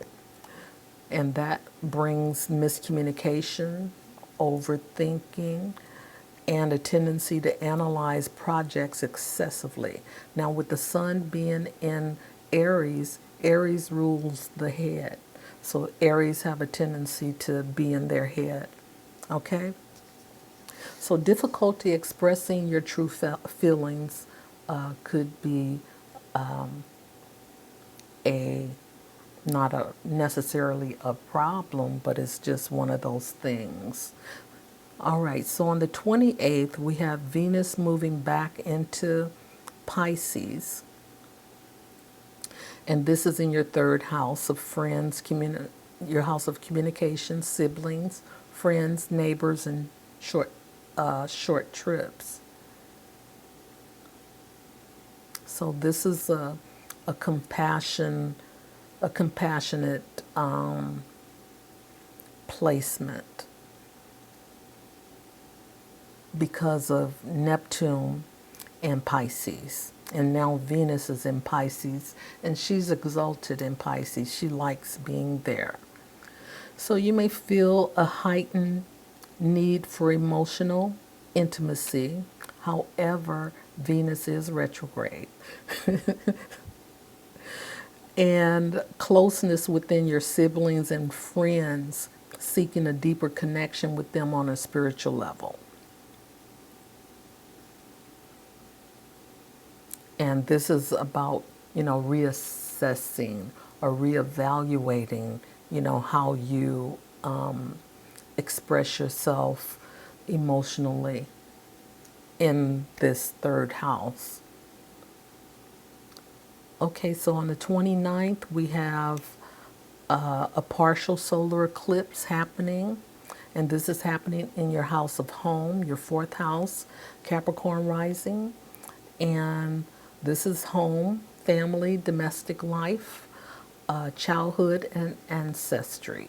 New beginnings and endings are the themes for the new moon phase, turning inward and examining the deeper parts of who you are. You may be pondering about what makes you feel secure and what you need to feel safe. Okay, so this is some letting go. And we have this new moon in the sign of Aries in your fourth house. And this new moon is about setting your intentions about that is around the fourth house energy. So what is it you want to create in your fourth house, of home? You want a bigger home? You want a bigger family? Or do you have a family? Getting in touch with your ancestral history, looking back on your childhood. So these are the fourth house new moon intentions that you can work on. Okay, so on the 30th, I just have Mercury returning to Pisces in your third house, and then I have Neptune moving to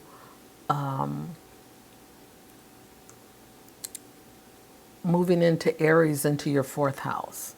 Okay, so Capricorn rising, this is your forecast for the month of March. And until next time, bye for now. Hello, my beautiful Aquarians out there. Welcome to my channel, A Magnificent Flow. And I'm Sharon, your friendly astrologer. And this is your monthly forecast for March 2025. Now, Aquarius risings, if you didn't look at the intro, I just want to share with you that this is a 9-year, and 9 represents endings, letting go, closing off, releasing. Okay, so we have that year, this whole year, and we're in the beginning of eclipse season.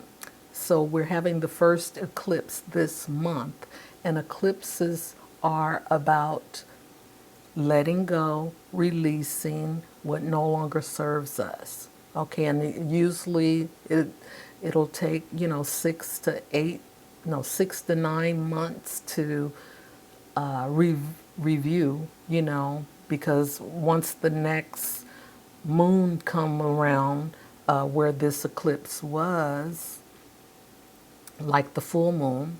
If it's a new moon, in 6 to 9 months, it'll be a full moon. Okay?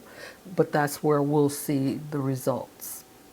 Okay? So we are doing some heavyweight letting go, with this 9 year and then eclipse season going through the rest of the year. Yeah, it's going to be some releasing and raising the vibration of to the fifth dimension is a choice. Okay, now some people may be fine where they are and they can be there because it is a choice. But those of you who are working on yourselves and wanting to raise your vibration so that you can be prepared for that fifth dimension frequency, then this is part of the reason why we have these cycles as they are, so we can let go and continue to grow spiritually. Okay, so we will get right into your forecast. All right, so all planets are moving in direct motion with the exception of Venus. She's retrograde until April sometime in the sign of Aries right now. And Mercury will move into retrograde on the 15th of this month. So starting out with the first, we have Venus in retrograde in your third house. Okay, and this is your house of communication, siblings, friends, neighbors, and short trips. You may revisit past conversations and how your ideas align with your values. You may re-evaluate relationships with friends, family, and old flames. Okay? Now, that same day we have Mercury conjunct Neptune, and this is happening in your second house of finance, material possession, self-worth. Okay? Your thoughts are spiritually based here. Your intuition is keen. You may have a mystical approach to money. You might be meditating on it, or self-talk, positive frequency communication. Uh, you know, that mystical stuff is magical, okay? So anyway, you may have a mystical approach to money, possessions, and your self-worth. The creative arts and your communication skills may bring you money at this time. So, hey. All right. On that same day, the sun is in Pisces square Jupiter in Gemini. And this is in your second house because the sun is there. Okay? Now, your second house of finance, I already mentioned that, material possessions, self-worth. Under this influence, you may feel highly confident, proud, lucky, and optimistic. However, because Neptune is in your second house, just remember that. Don't overdo things and try not to take on too many projects at one time. Okay? And this could be projects where you work, where you know, how you make your money. All right? So just try not to overdo it, because Jupiter is expansive and Jupiter is enthusiastic, has also have a spiritual tone to it, but it wants to please, wants everybody to be happy. So you may overdo it on that, trying to please those people around you. So, and also be careful of your body, because you could be overdoing it, and that may cause some sprains, body problems. So anyway, let's move on to March the 3rd. We have Mercury in Aries in your third house. This is where Mercury moves from Pisces to Aries. So this is a good time to clarify and explain issues, with your siblings or your friends. Getting advice from a specialist to bring clarity to a situation, or a mediator if it gets that serious. Okay? So we have on the 7th, we have the Sun trines Mars. And this trine is happening in your money house again, your second house of finance, material possession, self-worth. This boosts your self-confidence and enthusiasm. Okay, this transit does. It's a good time to start new projects. You may find it easy to be yourself. You may have an abundance of energy, and you may need to work an outlet for it. So again, we have Mars here wanting to move the body. So exercise, physical exercise is great to release this Martian energy. You may also want to impress somebody in your private life. So go do it, go to the gym. It might be somebody there. All right, so on the 11th of March, Mercury and Venus conjunct in the sign of Aries. And this again is in your third house. I think I talked about the third house before. Yeah. This is your third house of communication, siblings, friends, neighbors, and short trips. And you may be focused on relationships with your siblings and close friends. But remember, these two signs, well, Venus is retrograde, Mercury is in its shadow right now, and it'll be moving retrograde, I think, on the 15th. So it's only a couple of days from the 11th. So, there's going to be some miscommunication, mixed signals, difficulty expressing feelings can arise as well. And we also have the Sun conjunct Saturn in this second house. Okay, you may want to pay close attention to your bank account, how well your car runs, your self-esteem, your talents, gifts, innate resources, skills, and what you do exceptionally well. So this is a time to evaluate that.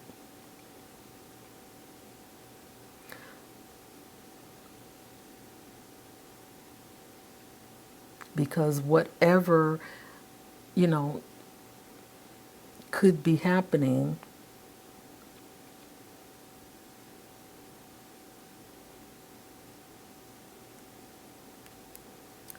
something may get overlooked, okay? Now, we have on that same March 11th, we have the last thing is the Sun sextiles Uranus.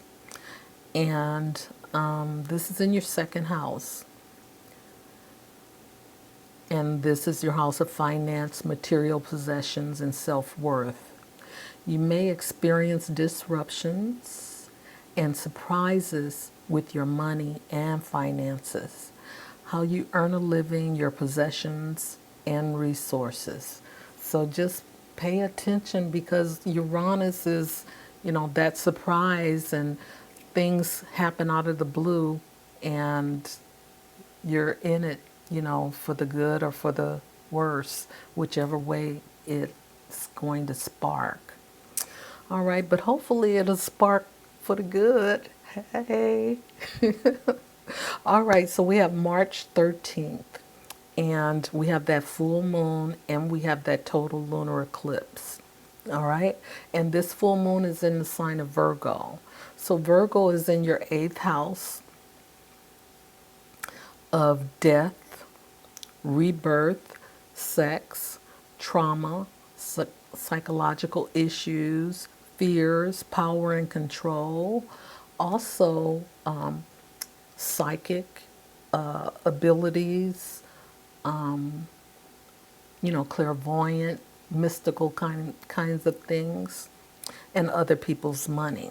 Okay, your emotional experiences are more intense than usual, which is reflected in the kind of people and situations you're drawn to. Okay, so you might attract unusually intense or powerful people who may have a strong effect on you. All right, and I can see that, especially if you're looking at like a Aries person. They're very intense. Okay, so you might, run across some fire sign energy. They can be intense because there's a lot of passion, but is the passion positive or negative? I'm just saying it's that type of energy. All right, so this total lunar eclipse is a time for endings. And for all of the signs with this total lunar eclipse, you may leave your current place of employment, ending a relationship, or losing a loved one. It's a good time for you to let go of things that no longer serve you. And also, do some self reflecting, meditation.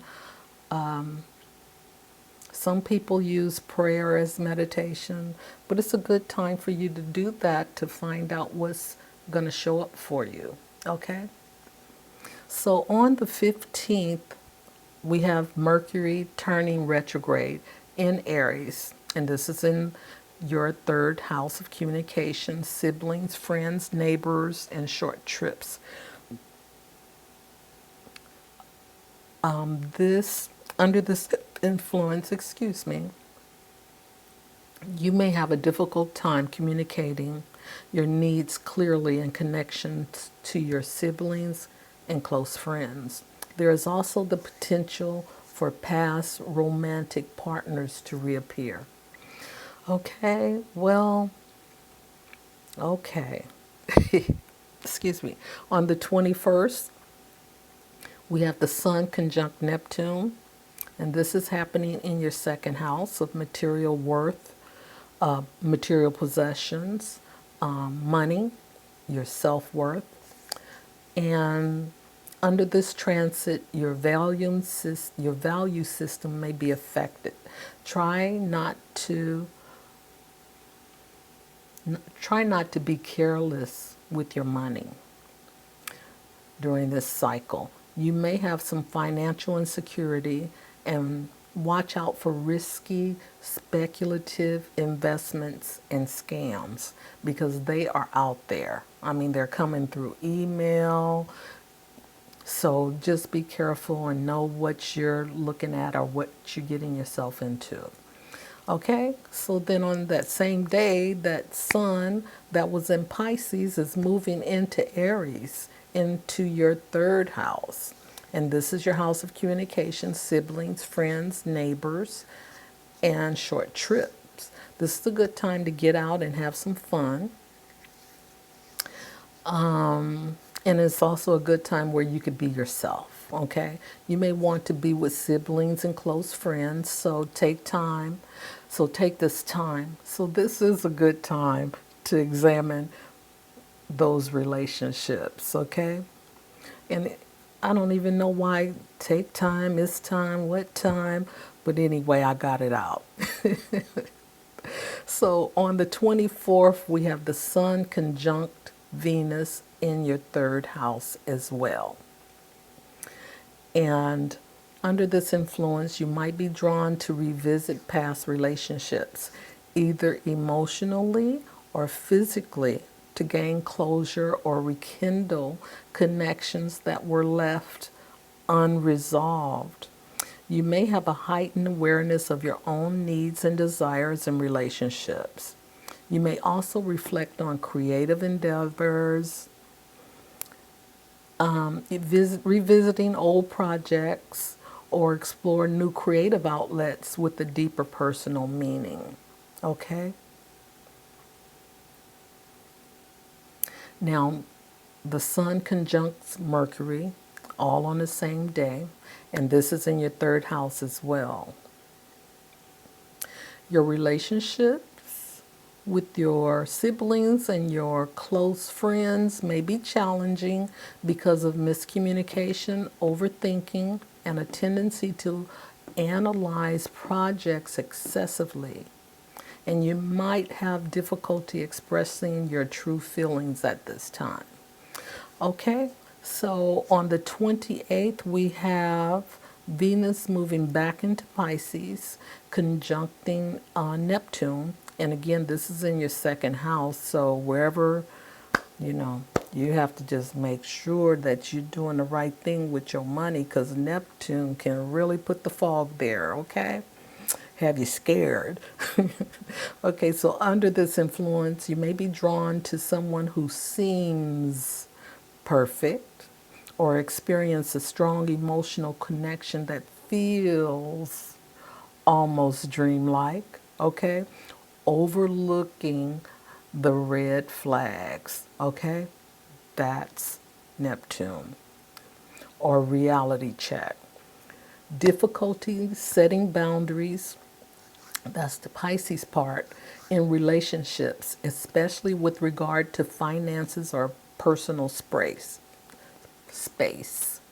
Potential to overspend impulsively. Okay, so you're on notice, Aquarius rising.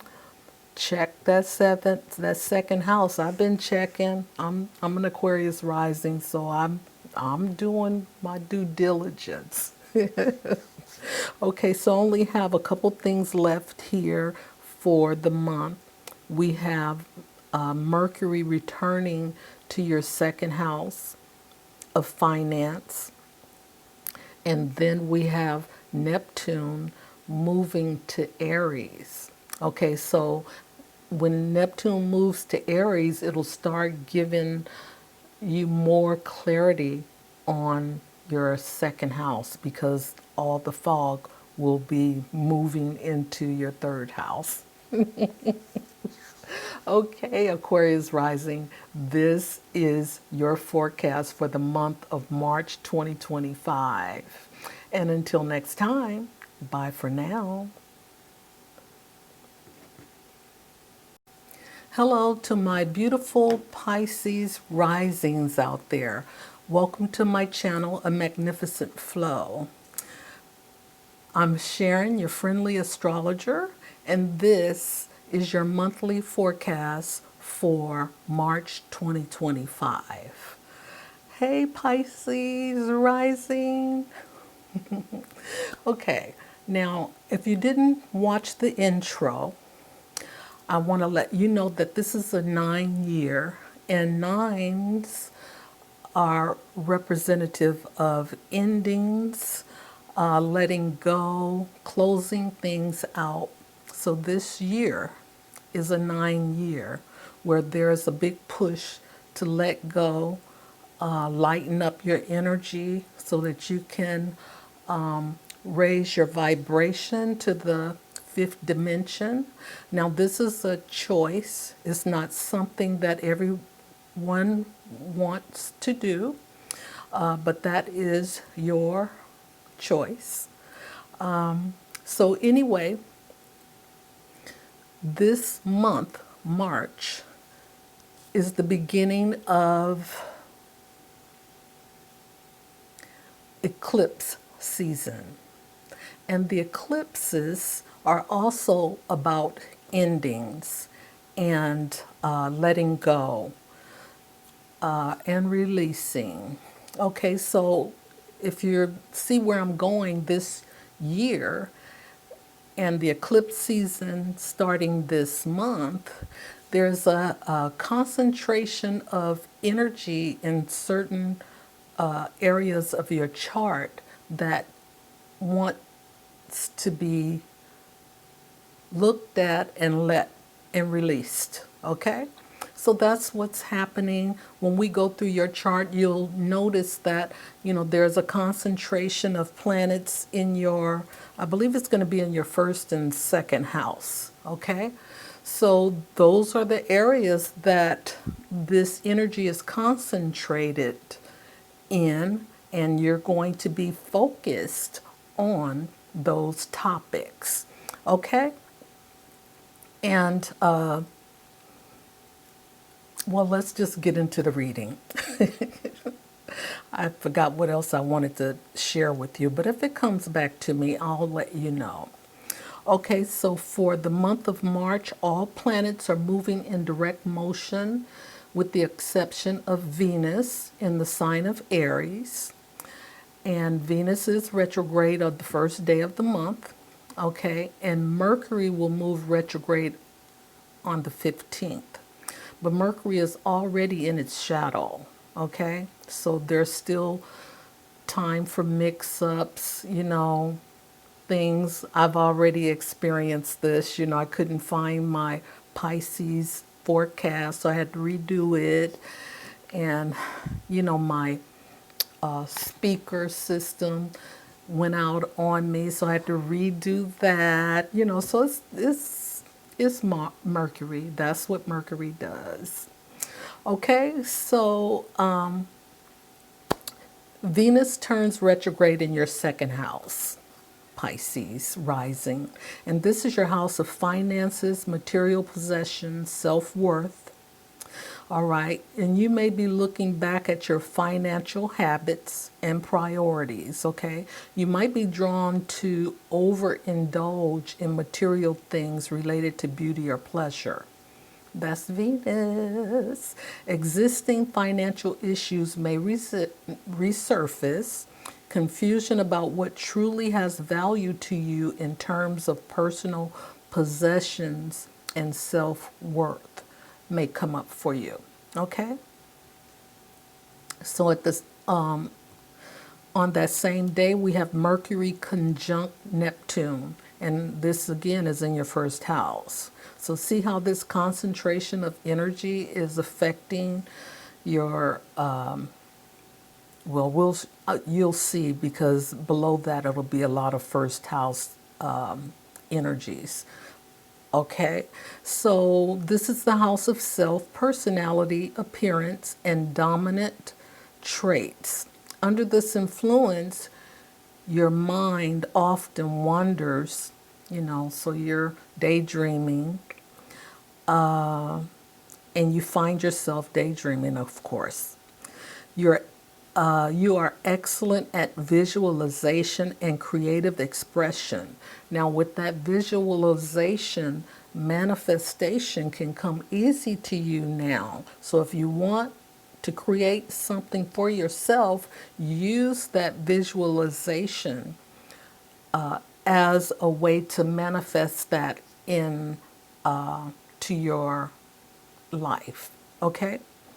So let's see, we have you are intuitive and creative. However, you may not have a lot of confidence in your ability to communicate effectively because of the confusion or hesitation in your self-expression. And that's just now because Neptune tends to cloud our mind, bring the fog in, and, we're not, it brings uncertainty and confusion, okay? And it's in the sign of Pisces as well. All right, so let's move on to the sun in Pisces. This is also in your first house. And this is squaring Jupiter in the sign of Gemini. Okay, so you may feel highly confident, proud, lucky, optimistic. However, don't overdo things and try not to take on too many projects at one time. You can strain your muscles or wear yourself out. And this is your first house, which is affecting your head and your body, okay? Your mind as well. So we have on the 3rd, we have Mercury entering into your second house in the sign of Aries. Okay, so this is the house of finance, material possessions, and your self worth. Under this influence, you may be focused on your finances, your personal values, and your material possessions, and communicating with others about money and potential changes in your spending habits. Okay? So on the 7th, we have the Sun trining Mars. And Mars is a physical energy like Aries because it rules Aries. So the body wants to work through some things, because it's high energy. This trine is happening in your first house of self, personality, appearance, and dominant traits. This transit boosts your self confidence and enthusiasm. Good time to start new projects. You may find it easy to be yourself. You may have an abundance of energy and you may need to find an outlet for it. Working out at the gym or, doing some jogging or at home will help to release this energy. You may want to impress someone special in your private life. Okay, so we have on the 11th, we have Mercury and Venus conjunct in Aries in your second house. Okay, and this is your house of finance, material possession, self worth. Under this influence, you may be confused about your personal worth and how it relates to you, to your financial standings. Okay, we have Venus retrograde, all right? And we also have Mercury in shadow. There may be misunderstandings when discussing finances, leading potential conflicts with partners regarding shared resources. You may have to deal with issues related to past debts as well. Okay, on the same day, which is the 11th, we have the Sun conjunct Saturn, and this is in your first house of self, personality, appearance, and dominant traits. During this influence, you may be serious and self-controlled. It takes some hard work, discipline, and patience, which are required now. And you may have to take on extra responsibilities or act as a mentor or guide in your work situation, for instance. Okay? So we have the Sun sextile Uranus, and trines the moon on that same day as well. This sextile is happening in your first house of self, personality, appearance, and dominant traits. So you may experience disruptions and surprises to the way you express and present yourself to the world. This transit encourages you to break free of old habits and limitations that are holding you back. Okay, so you got some transforming information happening for you in your first house. Okay, so we have the full moon, which is a total lunar eclipse, and this is in the sign of Virgo, and Virgo is in the house of relationships for you. Okay, so the one-on-one relationships, business partnerships, marriage, legal matters, contracts, and open enemies. The open enemies speaks to your, ex, whoever that may be, the exes, okay? And they don't necessarily have to be an enemy, but That's how it starts out when they become your ex, right? Okay, so this is a time when you create a balance between your own needs and the needs of others.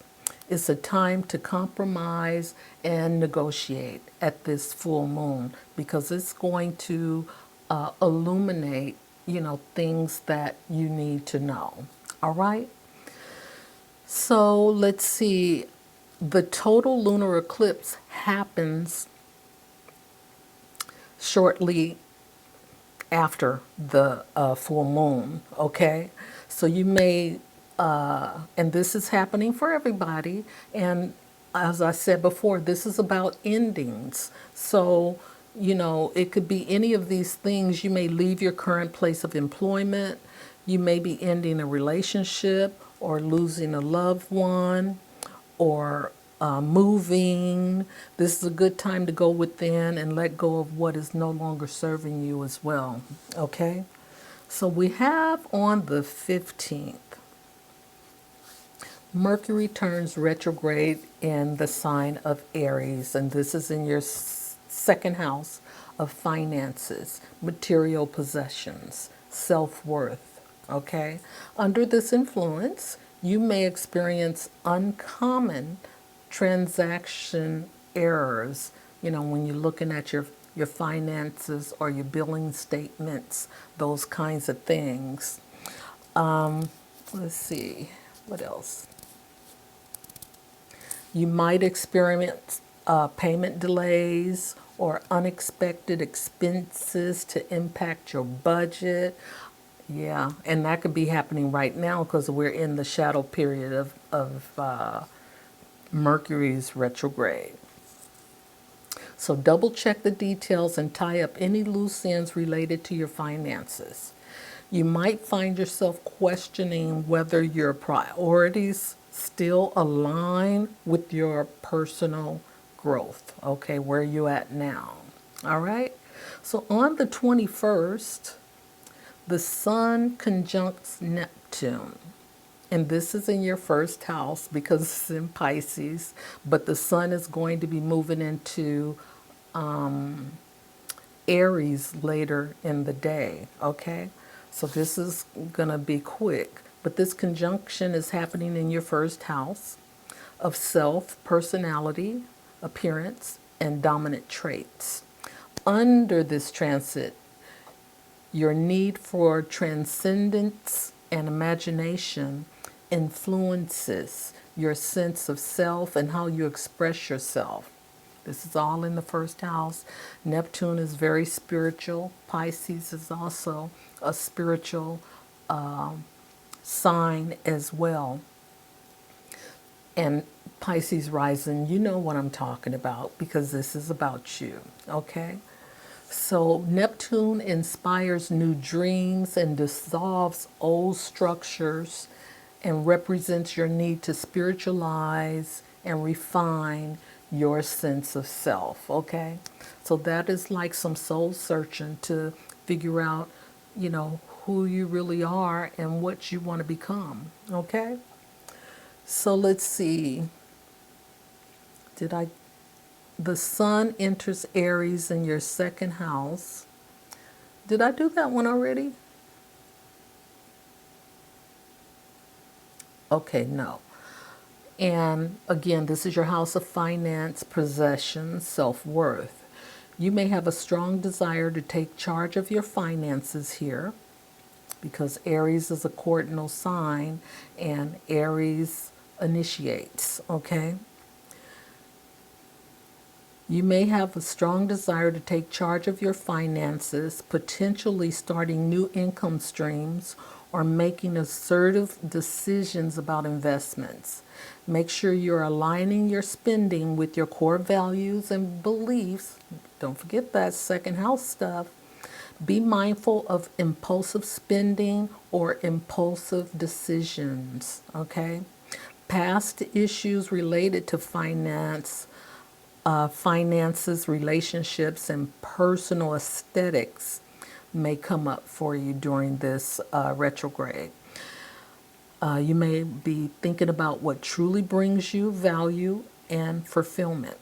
You may be inspired to find creative ways to improve your financial situation or express yourself through your appearance. Okay? Because this is in your second house. I don't know why but that's okay.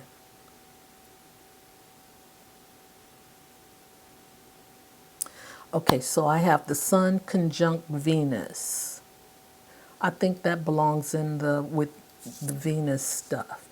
Okay, under this influence, Venus is in your second house of finance, material possessions, and self-worth.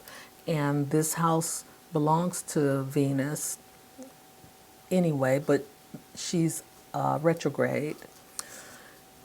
Under this influence, past issues related to finances, relationships, and personal aesthetics. See, that's what happened. I'm sorry. This, what I was reading above, what did I have? And making assertive decisions about investments. That should have been it. Okay. So here on the 24th, we have your second house again is being lit up. You may be thinking about what truly brings you value and fulfillment. You may be inspired to find creative ways to improve your financial situation or express yourself through your appearance. That's where that should be. But I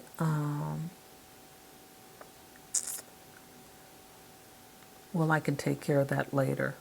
So also that day, the Sun conjuncts Mercury, and misunderstandings regarding money matters may arise. So be clear and be concise when discussing financial topics with others. You may find yourself revisiting old contracts, investments, or financial plans. You may examine your personal values and how they align with your spending habits. Okay?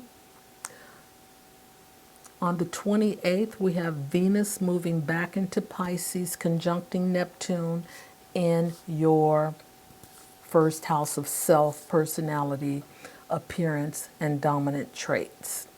Under this influence, you may be drawn to someone who seems perfect or experience a strong emotional connection that feels almost dreamlike, overlooking the red flags or reality check, okay?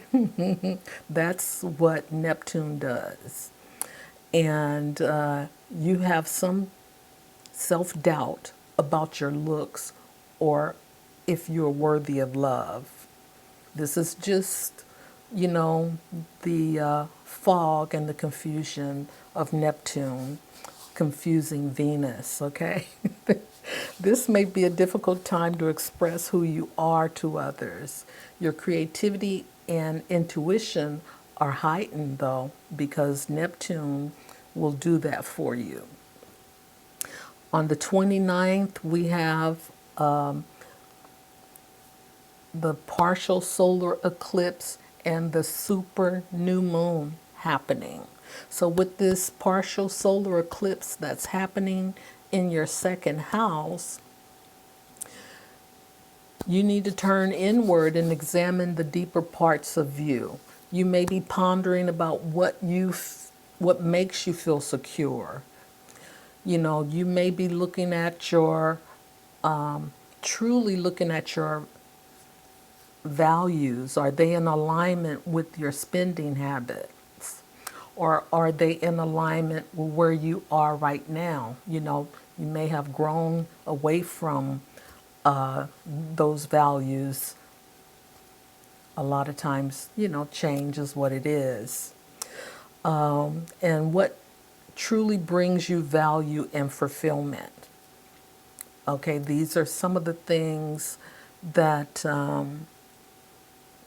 you may be thinking about during this partial eclipse, because these are things that you have to let go of. It's the release. So knowing, thinking about those things that you no longer need to think about, that's you know, about your second house, you can just let go. And then we have this super new moon in your second house. It's also in the sign of Aries. And this is time to set your intentions. So set your intentions based on your second house, okay? You want more money, set your intentions, and don't forget, visualize that Pisces rising, because you have that skill right now with Neptune in Pisces, and Neptune is going to be moving out of Pisces at the end of the month.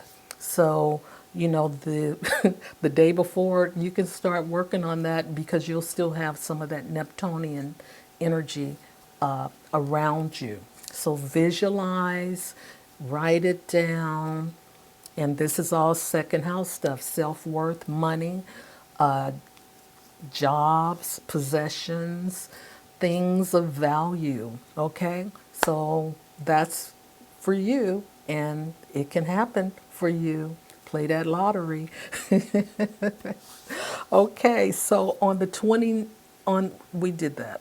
On the At the end of the month, we have Mercury returning into Pisces in your first house, and we also have Neptune moving into Aries, and that'll be in your second house. Okay, so your house of money is lit up now, and when Neptune moves there, it's going to be lit up again, and that brings confusion. Wait a minute, I'm not sure about that. Let me see. Yeah, I'm right about that. Okay, so Pisces rising, I love you, and take care and pay attention, because this Mercury retrograde will mess with your money if you let it. Okay? So until next time, bye for now.